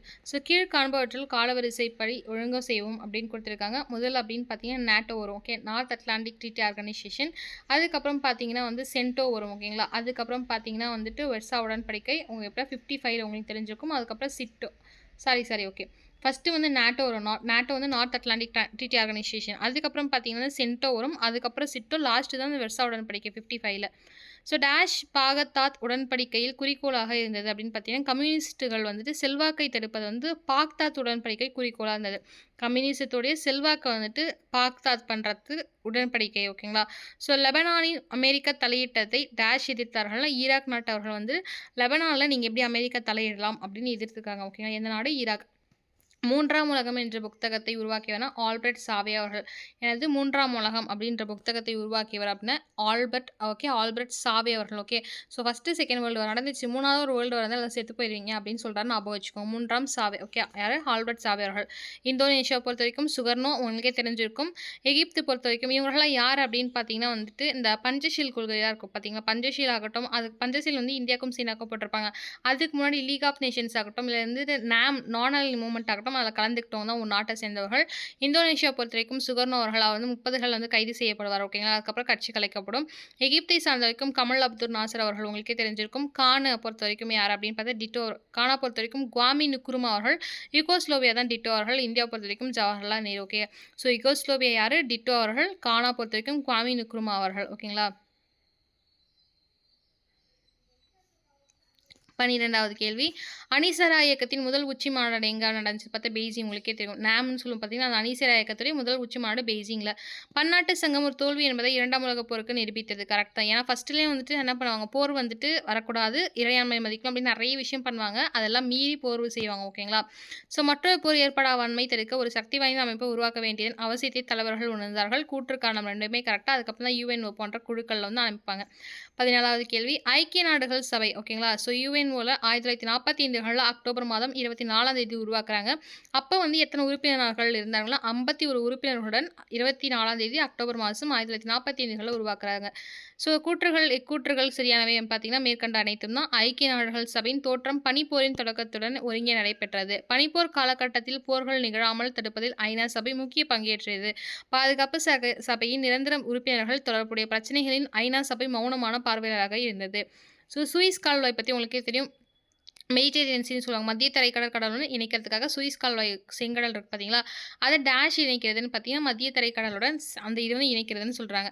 17வது கேள்வி. ஐநா சபையின் பொதுச் செயலாளர் ட்ரிக்வேலை சார்ந்தவர் ஆவார்னா ட்ரிக்வேல் அப்படின்னு ஒருத்தர் இருப்பார். அவர் தான் ஐநா சபையுடைய ஜென்ரல் செக்ரட்டரியேட்டாக இருக்கார். அவர் வந்து எந்த நாட்டை சார்ந்தவர்னா நார்வே நாட்டை சார்ந்தவர். யார்? ஜென்ரல் செக்ரட்டரியாக இருக்கக்கூடிய இந்த ட்ரிக்வேல் அவர்கள் நார்வே நாட்டை சேர்ந்தவர்கள். நார்வே. ஓகேங்களா? ஸோ 18வது கேள்வி பாருங்க கூற்று. 2017 பிரிட்டன் ஐரோப்பிய ஒன்றியத்திலிருந்து வெளியே செல்வதற்கு அறிவித்தது. ஓகேங்களா? ஸோ கூற்று கரெக்ட் தான். பிரிட்டன் வெளியேற்றம் பிரக்ஸ்டி பிரெக்சிட் என அழைக்கப்பட்டது. ஸோ ஓகேங்களா, பிரெக்சிட் என அழைக்கப்பட்டதுனா பிரிட்டன் வந்து என்ன பண்ணுதுன்னா ஐரோப்பிய ஒன்றியத்துல வெளியே போகிறேன் அப்படின்னு சொல்கிறாங்க. 2017 வந்துட்டு சொல்கிறாங்க. ஸோ வந்து பிரெக்சிட் அப்படின்னு சொல்லுவாங்க. கூற்று மற்றும் காரணம் ரெண்டுமே கரெக்டு. 19வது கேள்வி, கிளாஸ்நாஸ்ட் குறிப்பது அப்படின்னு சொன்னால் சோவியத் கம்யூனிஸ்ட் கட்சியை ஜனநாயகப்படுத்துவது தான் கிளாஸ்நாஸ்ட் அப்படின்னு சொல்லுவாங்க. உங்களுக்கே தெரிஞ்சிருக்கும்னு நினைக்கிறேன். சோவியத் யூனியன் டேஷில் சிற்றுன்றது அப்படின்னு பார்த்தீங்கன்னா டிசம்பர் மாதம் 8ஆம் தேதி 1991 ஏன் அப்படின்னு பார்த்தீங்கன்னா கோல்டு வார் அப்போ முடியும். ஓகேங்களா, ஸோ அதனால தான் சோவியத் யூனியன் வந்துட்டு சிற்றுண்டது அப்படின்னு சொல்வார்கள். ஓகேங்களா, கம்யூனிசம் வந்து அப்போ ஓரளவுக்கு ஸ்டாப் ஆகும். நெக்ஸ்ட் பாருங்க, அமெரிக்கா சோவியத் யூனியன் ஆகியவற்றின் உளவு நிறுவனங்கள் அப்படின்னு பார்க்கும்போது ஸோ உளவுனா உங்களுக்கே தெரியும். ஸோ அமெரிக்காவுடைய உளவு நிறுவன மத்திய புலனாய்வு முகாமை 1947 ஸ்டார்ட் பண்ணுறாங்க. சோவியத் யூனியன் பொறுத்த வரைக்கும் உளவு நிறுவனம் என்னென்னா KGB 1954 உருவாக்கப்படுது. KGB அப்படின்னு சொல்லிட்டு ஒரு உளவு நிறுவனம் வந்து சோவியத் யூனியன் ஸ்டார்ட் பண்ணுறாங்க. எப்போ அப்படின்னு பார்த்தீங்கன்னா அமெரிக்காவுக்கு அப்புறம் தான். எங்கே அப்படின்னு பார்த்தீங்கன்னா வந்துட்டு KGB அப்படின்றது சோவியத்தில் 1954 கம்யூனிசத்தை கட்டுக்குள் வைத்தல் கோட்பாடு அப்படின்னு சொல்லியிருக்காங்க. 1948 ஐரோப்பா பொருளாதாரம் வந்து ஒத்துழைக்கும் நிறுவனமாக மாறப்படுது. ஐநா சபையில் நிறைவேற்றப்பட்ட அமைதிக்காக இணைகிறோம் எனும் தீர்மானம். ஸோ அமெரிக்காவின் முன்முயற்சியில் ஐநா சபை பொது சபை அவசரமாக கூடி இத்தீர்மானத்தை நிறைவேற்றியது. இதன் மூலம் பாதுகாப்பு சபையானது ஒரு நெருக்கடியில் உடன்பாட்டை எட்ட முடியாவிட்டாலும் பொது சபை இராணுவத்தை பயன்படுத்த பரிந்துரையை செய்யலாம். இத்தீர்மானம் சட்டத்திற்கு புறம்பானது என சோவியத் ரஷ்யா நினைத்தது. நெக்ஸ்ட் பாருங்க, கோமிங் ஃபார்ம் என்ன அப்படின்னு பார்த்தீங்கன்னா வந்துட்டு சோவியத் ரஷ்யா வந்து கோமிங் ஃபார்ம் அப்படின்ற ஒரு அமைப்பை வந்து உருவாக்குறாங்க. ஓகேங்களா, இந்த அமைப்பில் ஐரோப்பிய நாடுகள் எல்லாமே வந்து கம்யூனிஸ்ட் கட்சிகள் வந்து பிரதிநிதிகளாக வந்து அங்கம் வகிக்கிறாங்க. ஓகேங்களா, ஸோ கம்யூனிஸ்ட் கட்சியோடைய பிரதிநிதிகளாக இந்த கோமிங் ஃபார்ம் அடியில் ரெப்ரசன்டேட்டிவ் பண்ணுறாங்க. இவ்வமைப்பு கம்யூனிஸ்ட் அல்லாத நாடுகளுக்கான வணிக உறவுகளை தடுக்க முயன்றது. ஓகேங்களா, ஸோ இந்த அமைப்பு என்ன பண்ணுது, கம்யூனிசம் இல்லாத கேபிட்டலிஸ்ட் நாடுகளுடைய ட்ரேட் அண்ட் காமர்ஸை தடுக்க முயலுது. ஸோ பனிப்போர் காலகட்டம் உங்களுக்கே தெரிஞ்சிருக்கும். மறைமுக போர்கள் தான் பனிப்போர்னு சொல்லுவாங்க. ஸோ வந்து என்ன அப்படின்னு பார்த்தீங்கன்னா கொரியா போரும் வியட்நாம் போரும் மிக மிக சிறந்த போர். ஸோ 1953 56 50 காலகட்டத்தில் தான் நடக்கும். ஓகேங்களா, ஏன்னா கொரிய போர் நார்த் கொரியாவும் சவுத் கொரியா வந்து கம்யூனிசத்தை ஃபாலோ பண்ணுவாங்க. சவுத் கொரியா கேபிட்டலிசம் ஃபாலோ பண்ணுவாங்க. ஸோ அமெரிக்கா தென் கொரியாவிற்கும் தென் வியட்நாமிற்கும் துணையாக நின்றது. ஓகேங்களா, ஸோ அமெரிக்கா வந்து யாருக்கும் தென் கொரியாவுக்கும் தென் வியட்நாமுக்கும். ஹங்கேரி சிக்கலின் பின்னணின்னு பார்த்தா ஹங்கேரியில் ஹிம்ரி நேகி மீண்டும் அதிபராவதை ரஷ்யா ஏற்றுக்கொண்டது. யார், ஹிம்ரி நேகி அப்படின்ற ஒருத்தர் வந்து ஹங்கேரியாவில் வந்து திருப்பியும் என்ன பண்ணுறாரு, அதிபராக அதை ரஷ்யா ஏற்றுக்கொண்டது. அவர் பல கட்சி முறையை அறிமுகம் செய்து ஒரு கூட்டணி ஆட்சியை நிறுவினார். ஓகேங்களா, ஸோ வந்துட்டு இதனால் கோபம் கொண்ட ரஷ்யா ஹங்கேரிக்குள் படைகளை அனுப்பி கிளர்ச்சியை ஒடுக்கிறது. ஸோ என்ன பண்ணுறது, ஃபஸ்ட்டு என்ன பண்ணுறாங்கன்னா, நீ வந்து ஹங்கேரியில் இருக்கக்கூடிய பிரதமர் என்ன பண்ணுற அதிபரை வந்துட்டு நீ ஓகே ஹிம்ரி நேகி நீ வந்து என்ன பண்ண அதிபராக இரு ஓகே அப்படின்னு விட்டுறாங்க, அக்செப்ட் பண்ணிக்கிறாங்க. இவர் என்ன பண்ணுறாரு, நிறைய கட்சிகளை உருவாக்கி கூட்டணி கட்சி உருவாக்குறாரு. ஸோ வந்து கடுப்பாக என்ன பண்ணுறாங்க, ரஷ்யா வந்து ஹங்கேரிக்கு வந்து படை அனுப்புகிறாங்க. ஸோ ஷுமன் திட்டம் பொறுத்த வரைக்கும் என்னென்னா, பிரான்சின் வெளியுறவுத்துறை அமைச்சரான ராபர்ட் ஷுமன் பிரான்ஸுக்கும் ஜெர்மனிக்கும் இடையே சமரசம் ஏற்பட்டால் இது இரு நாடுகளுக்கும் நன்மை என்றார். ஸோ அதனால தான் வந்து ஷுமன் திட்டம் அப்படின்னு சொல்லுவாங்க. ஷூமென் திட்டம்னு சொல்லுவாங்க. ஆக்சுவலாக கரெக்டாக ப்ரொனவுன்ஸ் பண்ணணும். இரு நாடுகளின் நிலக்கரி மற்றும் எஃகு ஆகியவற்றின் கூட்டு உற்பத்தியை உயர்மட்ட ஆணையம் மூலம் நிர்வகிக்கப்பட்ட வேண்டும் என முன்மொழிந்தார். எனக்கும் பிரான்ஸுக்கும் யாருக்கும் பார்த்தீங்க அப்படின்னு பார்த்தீங்கன்னா வந்துட்டு ஜெர்மனிக்கும். ஸோ ஓகே, இது என்ன ஆகுதுன்னா பிரான்ஸுடைய வெளியுறவுத்துறை தான் அந்த ஷூமென் அவர்கள். ஸோ பொருளாதார ஒருங்கிணைப்பதற்கான இத்திட்டம் பரஸ்பர ஆர்வத்தை உருவாக்கி இரு நாடுகளுக்கும் தானாகவே இணைந்தது. ஸோ பிரான்ஸும் ஜெர்மனியும் எப்போ இணைகிறாங்கன்னு பார்த்தீங்கன்னா ஷூமென் திட்டத்துக்கு அப்புறம் தான். நெக்ஸ்ட் பாருங்க, பிரஸ்தட் ரோகியோ கோட்பாடு அப்படின்னு சொல்லுவாங்க. இந்த சோவியத் ரஷ்யா இருக்கு பார்த்தீங்கன்னா, அந்த சோவியத் ரஷ்யாவுடைய கம்யூனிஸ்ட் கட்சியில் வந்து அந்த மாநாட்டில் கோப்பர்ஷேவ் பிரஸ்தட் அப்படின்னு சொல்லுவாங்க. உங்களுக்கு ஃபஸ்ட்டே சொல்லியிருப்பேன் அந்த கோப்பர்ஷேவ்ன்றவங்க யாருன்னு சொல்லிட்டு. ஸோ கோப்பர்ஷேவ் பிரஸ்தட் ரோகியா வந்து பற்றி அறிவிக்கிறார். ஓகேங்களா, அதுக்கப்புறம் நாட்டோ உருவாக்கப்பட்ட பின்னணி அமெரிக்காவின் நட்புறவு கொண்டிருந்தாலும் மேற்கு ஐரோப்பிய நாடுகள் தங்கள் பாதுகாக்க இல்லை என்றே கருதினார்கள். ஓகேங்களா, ஸோ சுவிஸ் கால்வாய் பொறுத்த வரைக்கும் இயற்கட்ட 1956 எகிப்துடைய குடியரசுத் தலைவர் இந்த கமல் அப்துல் நாசர் சுவிஸ் கால்வாய் தேசியமாக்கினார். ஓகேங்களா, ஸோ சுவிஸ் கால்வாய் செங்கடல் வந்து இனிப்பார் லேட்டரில். ஸோ ஐநா சபையின் படைகள் இஸ்ரேலி பிரிட்டிஷ் மற்றும் பிரெஞ்சு படைகளை 1957 மார்ச் மாதத்தில் வெளியேற்றின. நாட்டோவை போல ஏன் சீட்டோ பிரபலம் அடையவில்லை அப்படின்னு பார்த்தா, நாட்டோ சொல்லும் பார்த்தீங்கன்னா நார்த் அட்லாண்டிக் ட்ரீட்டி ஆர்கனைசேஷன் மாதிரி சீட்டோ அப்படின்னு சொல்லிட்டு ஒரு விஷயம் இருக்கும், ஆனால் பிரபலம் அடையலை. ஏன் அப்படின்னு பார்த்தீங்கன்னா, சீட்டோ என்னும் இவ்வமைப்பு ஆசிய பசிபிக் பிராந்தியத்தில் நேட்டோவின் பிரதிநிதியாக அமைந்ததாகும். ஆனால் பிலிப்பைன்ஸ் தாய்லாந்து ஆகிய இரு நாடுகளும் தென்கிழக்கு ஆசிய நாடுகள் மட்டுமே இதில் உறுப்பினராக சேர்ந்தன. ஸோ பாருங்கள், அப்போ பிலிப்பைன்ஸும் இந்த சீட்டோவில் என்ன பண்ணுறாங்க, பிலிப்பைன்ஸும் தாய்லாந்து மட்டும் நான் சேர்ந்துக்கிறாங்க எங்கள் தென் ஆசியாவில். ஸோ வந்து நம்மலாம் சரி மற்ற நாடுகள்லாம் வந்து சேரவே இல்லை. ஓகேங்களா, அதனால் வந்து ஃபெயிலியர் ஆயிடுச்சு அப்படின்னு சொல்கிறாங்க. அணிசேரா இயக்கம் உங்களுக்கே தெரிஞ்சிருக்கும். இஸ்ரேல் முரண்பாட்டின் தோற்றம் தொடர்ந்து ஏற்பட நிகழ்வுகள் 1900களில் பெரும் போர் ஏற்பட காரணமாக இருந்ததுன்னு சொல்கிறாங்க. ஸோ ஐநா சபை பொறுத்த வரைக்கும் என்னென்னா பாதுகாப்பு கவுன்சில் வந்து இருந்துச்சு அப்படின்னு சொல்கிறாங்க. நவம்பர் 5 வந்து பிரிட்டிஷ் மற்றும் பிரான்ஸ் ஆகியவற்ற படைகள் வந்து எகிப்தோட துறைமுகத்தில் நகரமான செய்திகள் இறங்கின. ஓகேங்களா. ஸோ அதுக்கப்புறம் என்ன முக்கியமான பாயிண்ட்னா போரிஸ் எல்டிசன் இந்த அவ்வளோ தேவையில்லைங்க. So okay. இப்போ வந்து காலவரிசை பார்த்தலாம். முந்தானேத்து உங்களுக்கு காலவரிசை சொல்லியிருப்பேன் நினைக்கிறேன். 10th யூனிட் 8th யூனிட் முடிச்சதுக்கப்புறம் ஃபுல் ரிவிஷனில். ஸோ வந்து இந்த உலக வரலாறுடைய காலவரிசையும் மற்ற இந்தியாவில் நிகழ்ந்து பார்க்கலாம். இப்போ 900லேருந்து 1920 வரைக்கும். ஸோ 1905களில் வங்கப்பிரிவினை சுதேசி இயக்கம் வந்து ஸ்டார்ட் ஆகுது. 1906களில் முஸ்லீம் லீக் தோற்றம். 1907களில் சூரத் பிளவு. 1909ல் மின்டோ மாரி ரிஃபார்ம். 1911களில் வாஞ்சிநாதன் அவர்கள் ஆஷ் படுகொலை நடக்கும். 14களில் இந்து மகாசபை தோற்றம் ஞாபகம் வச்சுக்கோங்க. 14ல் இந்து மகாசபை தோற்றம். 16களில் தன்னாட்சி இயக்கம் லக்னோ ஒப்பந்தம் நடக்குது. ஸோ வந்து 1907களில் பிரிஞ்ச அந்த எஸ்டிமேட் மாடரேட் 2 பேருமே லக்னோ பேக்டில் சேருவார்கள். 17ல் சாம்பிரான் இயக்கம். 18ல் வந்து கேதா சத்தியாகிரகம் வரும். ஓகேங்களா. ஸோ கேதா சத்தியாகிரகம்னு சொல்லுவாங்க. 1919களில் ஜாலியன்வாலாபாக் படுகொலை ரவுலட் ஆக்ட். ஓகேங்களா. ஸோ 1920களில் ஒத்துழையாமை இயக்கம் ஸ்டார்ட் ஆகும். ஓகேங்களா. ஸோ 20களிலேருந்து 50 வரைக்கும் பார்த்தேன்னா 20களில் ஒத்துழையாமை இயக்கம், 21களில் மலபார் கழகம், 22களில் சௌரி சௌரா நிகழ்ச்சி, 23களில் சுயராஜ்ய கட்சி. ஓகேங்களா. 27களில் சைமன் குழு, 28களில் நேரு அறிக்கை, 29களில் லாகூர் காங்கிரஸ். எப்போ 29ல் வந்து லாகூர் காங்கிரஸ். 30, 31, 32கள் பொறுத்த வரைக்கும் முதல் வட்டமேசை, 2ஆம் வட்டப்பேசை, 3ஆம் வட்டவரிசை. 30களில் தண்டி யாத்திரை நடக்குது. 31ல் காந்தி நிர்வீன் பேக்ட் நடக்குது. காந்தி அவர்கள் கலந்து கொண்ட ஒரே மாநாடு 2ஆம் மாநாடு. 3த்தில் கலந்து கொண்டவர் அம்பேத்கர் அவர்கள். 32ல் 3வது வட்டமேசை மாநாடு பூனா ஒப்பந்தம் நடக்குது. 35ல் இந்திய அரசு சட்டம். 40களில் ஆகஸ்ட் கொடையாகட்டும், லாகூர் தீர்மானமாகட்டும், தனிநபர் சத்தியாகிரகம். 3 விஷயம் நடக்குது. ஆகஸ்ட் ஆஃபர், லாகூருடைய தீர்மானம், தனிநபர் சத்தியாகிரகம். 42களில் கிரிப்ஸ் தூதுக்குழு ஆகட்டும், வெள்ளையனே வெளியேறு இயக்கம். 46களில் கேபினெட் மிஷன் சொல்லுவாங்க. ஓகேங்களா. ஸோ அமைச்சரவை தூதுக்குழு மற்றும் இடைக்கால அரசாங்கம். 47களில் இந்தியா விடுதலை, மவுண்ட் பேட்டன் திட்டம், ஜூன் பிளான்னு சொல்லுவாங்க. 48களில் காந்தி அவர்கள் மறைகிறார். ஓகேங்களா. ஸோ எப்போ காந்தி மறையானா வச்சுக்கோ 48களில். ஸோ வந்து முதல் உலகப் போரில் 5 முக்கிய நிகழ்வுகளை பற்றி பார்க்கலாம். ஸோ வந்து இது வந்து வேர்ல்டு ஹிஸ்ட்ரியில் வந்து ஃபஸ்ட்டு இந்தியன் ஹிஸ்ட்ரி, இப்போ வேர்ல்டு ஹிஸ்ட்ரி. 12களில் பால்கனுடைய லீக் வந்து உதயமாகும். 13களில் லண்டன் உடன்படிக்கை நடக்கும். நெக்ஸ்ட் வந்து புகாரெஸ்ட் உடன்படிக்கையும் நடக்கும். ஓகேங்களா. ஸோ 12ல் என்ன பால்கன் லீக் உதவியும், நெக்ஸ்ட் 13களில் லண்டன் உடன்படிக்கை மற்றும் புகாரெஸ்ட் உடன்படிக்கை. ஓகேங்களா. ஸோ 14களில் முதல் உலகப் போர் ஆரம்பமாகும். செரோஜுவா வந்து படுகொலை காரணமாக. 15களில் லூசிடோனியா கப்பல் வந்து முழுகுதல் ஆகும். இத்தாலி போரில் இறங்குதல். 16ல் வெட்ரூன் போர் மற்றும் ஜாட்லாந்து போர். 17களில் ரஷ்ய புரட்சி, அமெரிக்கா போரில் இறங்குது. 18களில் முதல் உலகப் போர் முடிவு. 19ல் வெர்சாய்ஸ் உடன்படிக்கை. 20ல் பன்னாட்டு கழகம் உதயம். ஸோ உங்களுக்கு எல்லாமே தெரிஞ்சிருக்கும். ஒன்று மட்டும் தெரிஞ்சிருக்காது. என்ன அப்படின்னு பார்த்தீங்கன்னா வந்து 16களில் வெட்ரூன் போரும் ஜாட்லாந்து போரும் நடந்திருக்கும். இது நோட் பண்ணிக்கோங்க. 1915ல் லுசிடோனியா கப்பல் வந்து முழுகும். இத்தாலி வந்து என்ன ஆகும் அப்படின்னு பார்த்தீங்கன்னா போரில் வந்து இறங்கும். ஓகேங்களா. ஸோ 2ஆம் உலகப் போர் அப்படின்னு பார்த்தா 38ல் முனிச் ஒப்பந்தம் நடக்கும். 39களில் 2ஆம் உலகப் போர் ஸ்டார்ட் ஆகும். இப்போ முனிச் ஒப்பந்தம்க்கு அப்புறம் 1930க்கு அப்புறம் 2ஆம் உலகப் போர் ஸ்டார்ட் ஆகும். போலாந்து தாக்குவாங்க. யாருன்னு பார்த்தா ஜெர்மனி அவர்கள் செப்டம்பர் 1ஆம் தேதி போலாந்து தாக்குவாங்க. 40களில் பிரிட்டன் போருக்குள்ளே வரவும் அந்த பிளிட்ஸ் நடவடிக்கை எடுப்பாங்க. 41களில் பேர்ல் துறைமுகத்தை தாக்குவாங்க. அதுக்கப்புறம் அமெரிக்கா வந்து 2ஆம் உலகப் போரில் உள்ள வருவாங்க. 42களில் மிட்வே கடற்போர்னு சொல்லுவோம். ஸோ மிட்வே யாருக்கும் சீனாக்கும் ஜப்பானுக்கும் நடக்கும் மிட்வே கடற்போர். ஸ்டாலின் கண்ட் போர் உங்களுக்கே தெரியும். ஜெர்மனி வந்து இந்த ஸ்டாலின் கண்டை பிடிக்கும்னு நினைப்பாங்க. பட் ஆனால் பிடிக்க முடியாது, தோற்றுருவாங்க. 43களில் இத்தாலி வந்து என்ன பண்ணும் சரணடைஞ்சிடும். 44களில் பிரான்ஸ் வந்து விடுவிக்கப்படும். 45களில் உலகப் போர் முடிவரும். ஐநா சபை உதயமாகும். 43களில் என்ன இத்தாலி வந்து சரணடைந்து 44களில் வந்து பிரான்ஸ் வந்து விடுவிக்கப்படுது. ஓகேங்களா. ஸோ அதுக்கப்புறம் பன்னாட்டு கழகத்தின் வந்து முக்கியமான 1920ல் லீக் ஆஃப் நேஷன் உதவும். 26கள் பொறுத்த வரைக்கும் கழகத்தில் ஜெர்மனி இணையும். 33களில் ஜப்பான் ஜெர்மனி விலகும். ஓகேங்களா. ஸோ ஜெர்மனி இணைஞ்சதே பார்த்தீங்கன்னா 26களில் தான். 33களில் கிட்டத்தட்ட ஒரு 9 ஆண்டு காலங்கள் டிஃபென்ஸில் என்ன ஆகுது அப்படின்னு பார்த்தீங்கன்னா வந்துட்டு பிரிஞ்சிடுறாங்க. ஸோ ஆயுத குறைப்பு மாநாடுகள் நடக்குது. 1934ல் திருப்பி என்ன பண்ணுறாங்க ரஷ்யா வந்து இணைகிறாங்க. ஓகேங்களா. 37களில் இத்தாலி விலகுறாங்க. 39ல் கழகத்திலேருந்து ரஷ்யாவும் நீக்கம் பெறுறாங்க. ஸோ அமெரிக்க விடுதலை பொறுத்த வரைக்கும் முக்கியமான நிகழ்வுகள் பொறுத்த வரைக்கும் 1756களில் 7 ஆண்டு போர் ஆரம்பம். இப்போ 1756 பொறுத்த வரைக்கும் நல்லா ஞாபகம் வச்சுக்கோங்க. 1756 பொறுத்த வரைக்கும் 7 ஆண்டு போர் ஆரம்பம். எப்போ 1756களில்.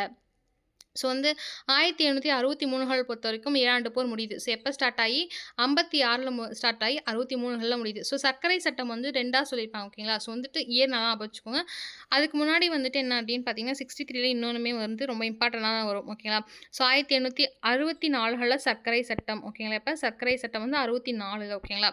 ஸோ 4 பேர் டீ குடித்தாலும் சர்க்கரை போட்டு குடிக்கக்கூடாதுன்னு சொல்லுவாங்க. ஓகேங்களா. ஃபர்ஸ்ட் எக்ஸாம்பிளுக்கு 65களில் முத்திரை ஸ்டாம்புன்னு சொல்லுவாங்க. ஓகேங்களா. என்னது ஸ்டாம்ப்பு. ஸோ ஸ்டாம்ப் வந்து 5 லெட்டர் உங்களுக்கு சொல்லியிருப்பேன். ஸோ ஸ்டாம்ப் வந்து எப்போ நீக்கிறாங்கன்னா 6ல் நீக்கிறாங்க. 67களில் டவுன் ஷெட் ஓகேங்களா. ஸோ 67ல் 6 மணிக்கு 7 மணிக்கு தான் டவுன் பக்கம் போகலாம். ஸோ டவுன் ஷெட் ஓகேங்களா. 70களில் பாஸ்டன் படுகொலை நடக்கும். 73களில் பாஸ்டன் தேநீர் விருந்து. 74ல் கியூபெக் சட்டகம் ஓகே கியூபெக் சட்டம் ஓகேங்களா. 75ல் அமெரிக்க விடுதலை போர் வெடித்தல். 76ல் சுதந்திர பிரகடனம் ஜூலை மாதம் நடக்கும் ஓகேங்களா. ஸோ 77ல் சரடோகா போர் ஓகேங்களா. 1883களில் பாரிஸ் உடன்படிக்கை நடக்கும் ஓகேங்களா. ஸோ இன்னொரு டைம் கூட வந்துட்டு நான் வாசிக்கிறேன், தெரிஞ்சுக்கோங்க. ஸோ 17 என்ன ஆகும்னா 1756ல் 7 ஆண்டு போர் நடக்கும். 1863களில் 7 ஆண்டு போர் வந்து முடிவாகும். 1864களில் சர்க்கரை சட்டம். 65களில் முத்திரை சட்டை அறிமுகம். 66ல் முத்திரை சட்டம் வந்து நீக்கிறாங்க. 67ல் டவுன்ஷெட் சட்டம். 70களில் பாஸ்டன் படுகொலை. 73ல் பாஸ்டன் தேநீர் விருந்து. 74களில் கியூபெக் சட்டம். 75களில் அமெரிக்க விடுதலை போர் வெடிக்குது. 76ல் சுதந்திர பிரகடனம் யார் வந்து செய்கிறாங்கன்னா ஜெப்பர்சன் அவர்கள் ஓகேங்களா. 77கள் பொறுத்த வரைக்கும் சரட்டோகா போர். 83களில் பாரிஸ் உடன்படிக்கை. ஸோ இதுக்கப்புறம் பிரெஞ்சு ரெவல்யூஷனில் முக்கியமானது 1889களில் பிரெஞ்சு ரெவல்யூஷன் ஸ்டார்ட் ஆகுது. பாஸ்டில் சிறை தகர்ப்புன்னு சொல்லுவாங்க ஓகேங்களா. ஸோ ஜூலை 4 அப்படின்னு வந்துச்சுன்னா வந்து அமெரிக்கா வரும். இங்கே ஜூலை 16 26 சமயத்தில் வந்துட்டு இங்கே வரும் பிரெஞ்சு. 91களில் புதிய அரசமைப்பு உருவாக்குறாங்க. 92ல் செப்டம்பர் படுகொலை நடக்குது. 93களில் 16ஆம் லூயி வந்து கொல்லப்படுறார். ஸோ செப்டம்பர் படுகொலைக்கு அப்புறம் அதுக்கு அடுத்த வருஷமே வந்து 16ஆம் லூயி கொல்லப்படுறாங்க. 94களில் டான்டன் மற்றும் ரோபாஸ்பியர் கொல்லப்படுறாங்க. 95களில் இயக்குனர் குழு ஆட்சி ஆகுது. 1899ல் நெப்போலியன் வந்து இராணுவ புரட்சி செய்கிறாரு. 1804ல் நெப்போலியன் வந்து அரசாவர. 1815 வந்து என்ன ஆகுனா வாட்டர்லூ நடக்கும் ஓகேங்களா.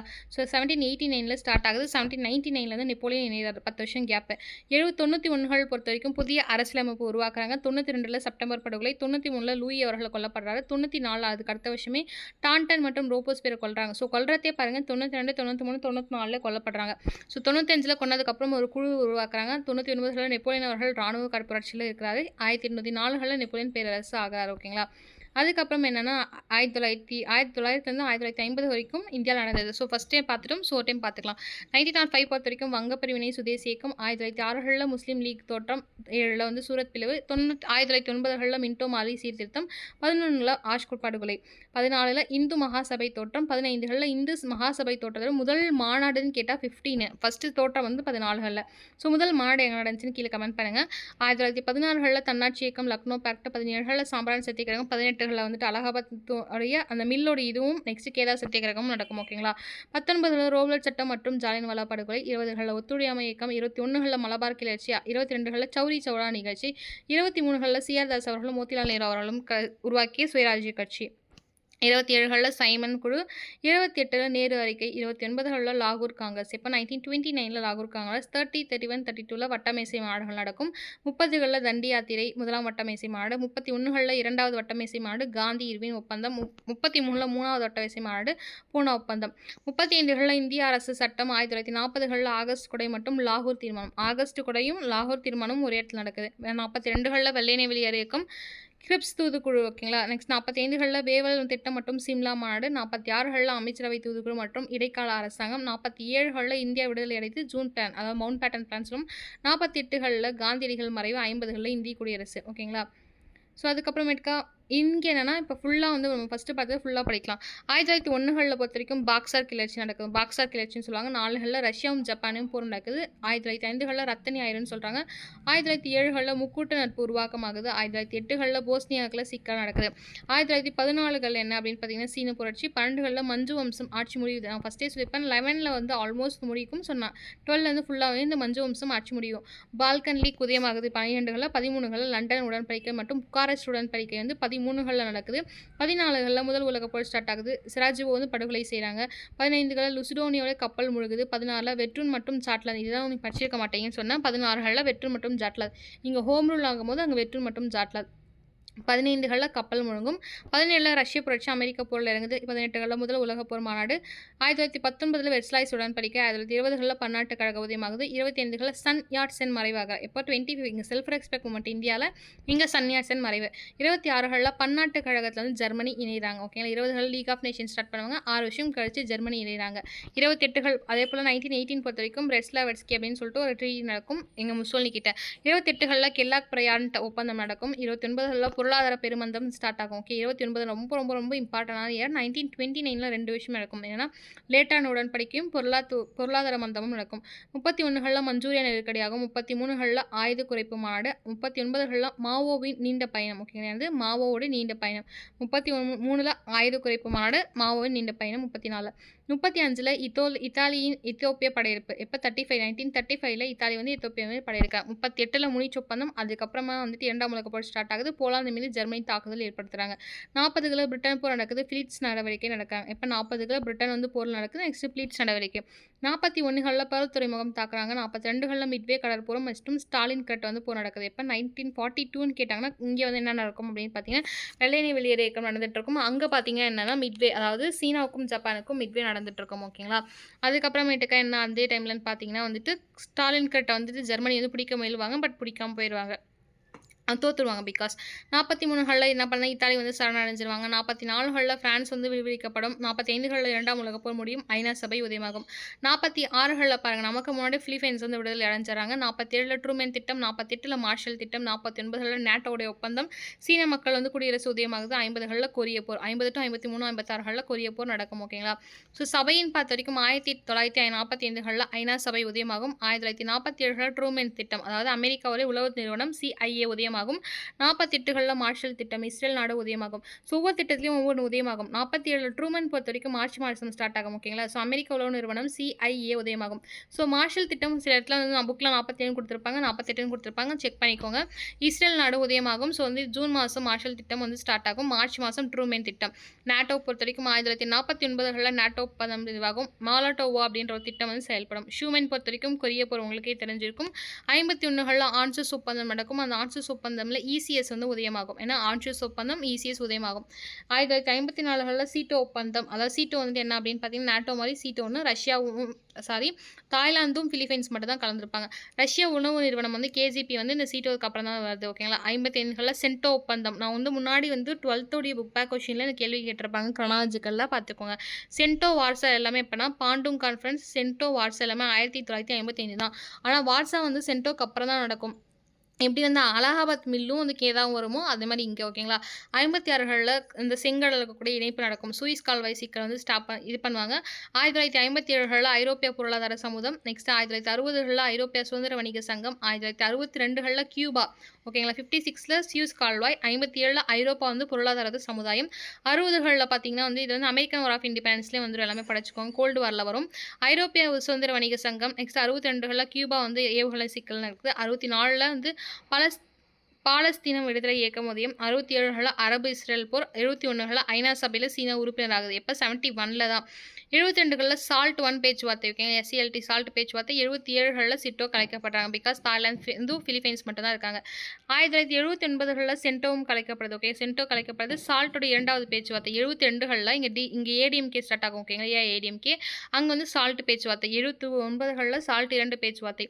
89களில் பெர்லின் சுவர் தகர்ப்பாகும். 61களில் பெர்லின் சுவர் கட்டுவாங்க. 91களில் சோவியத் யூனியன் சிதறுதல். ஓகேங்களா ஸோ 93களில் பார்த்தீங்கன்னா ஐரோப்பிய ஒன்றிய உதயமாகும். ஓகேங்களா ஸோ இந்தியா வரைபடம். ஸோ இந்த இடத்துல வந்து கொடுத்துருக்காங்க. ஓகேவா ஸோ அதுக்கப்புறம் பார்த்தீங்கன்னா இந்திய தேசிய காங்கிரஸ் வந்து எங்கெங்கே இருந்துச்சுன்னா டெல்லி, மீரட், ஆக்ரா, கான்பூர், அலகாபாத், ஜான்சி, பனாரஸ், பராக்பூர், கேதா, பம்பாய் போன்ற இடத்துல நடந்திருக்கும். ஸோ அது ஃபஸ்ட்லேருந்து எப்படி ஸ்டார்ட் ஆகும்னு கொடுத்துருக்காங்க பாருங்கள். எப்படி வந்து அந்த கோடெலாம். ஓகேங்களா ஸோ பார்த்துக்கோங்க.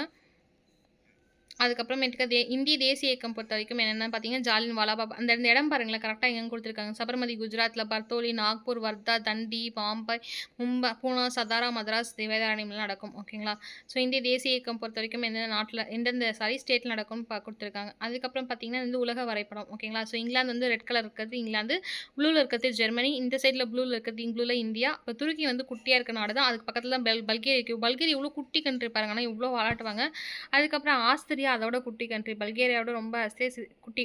ஸோ இருக்கிறதுல பெருசு உங்களுக்கே தெரியும் ரஷ்யா தான் பெருசு. அதுக்கப்புறம் பார்த்தீங்கன்னா வந்து அமெரிக்கா ஐக்கிய நாடுகள் கொஞ்சம் பெருசாக இருக்கும். ஓகேங்களா ஸோ இத்தாலியும் வந்து இத்தாலி ஆகட்டும், மொராக்கோவும் சின்னதாக ரொம்ப சின்னது இதில் எது அப்படின்னு பார்த்தீங்கன்னா ஆஸ்திரியாக்கு அப்புறம் பல்கேரியா, அப்புறம் மொராக்கோ. ஓகேங்களா ஸ்வீடன் கொஞ்சம் பெருசு தான். ஓகேங்களா ஸோ இங்கிலாந்து ஓரளவுக்கு சின்னதாக தான் இருக்கும். ஸோ அதுக்கப்புறம் உலக படங்கள் இப்போ தான் பார்த்துருப்பீங்க. அதுக்கப்புறம் என்ன Denmark, Poland, Serbia, Netherlands, France இதெல்லாம் பாருங்கள் குட்டி குட்டியாக இருக்கிறதுல ஃப்ரான்ஸ் மட்டும் தாங்க பெருசு. இந்த போலாந்து பாருங்கள் ஹார்ட் இன் ஷேப்பில் இருக்குது ஆக்சுவலாக. நெக்ஸ்ட் சீனாவும் கொஞ்சம் ஹார்ட் இன் ஷேப்பில் தான் இருக்கும். ஸோ பிரேசில் பொறுத்த வரைக்கும் என்னென்னா இந்த சிவப்பு கலர், அதாவது இளஞ்சிவப்பில் இருக்கும், ரோஸில் இருக்கும். கனடா பொறுத்த வரைக்கும் கொஞ்சம் பெருசு ஓகேங்களா.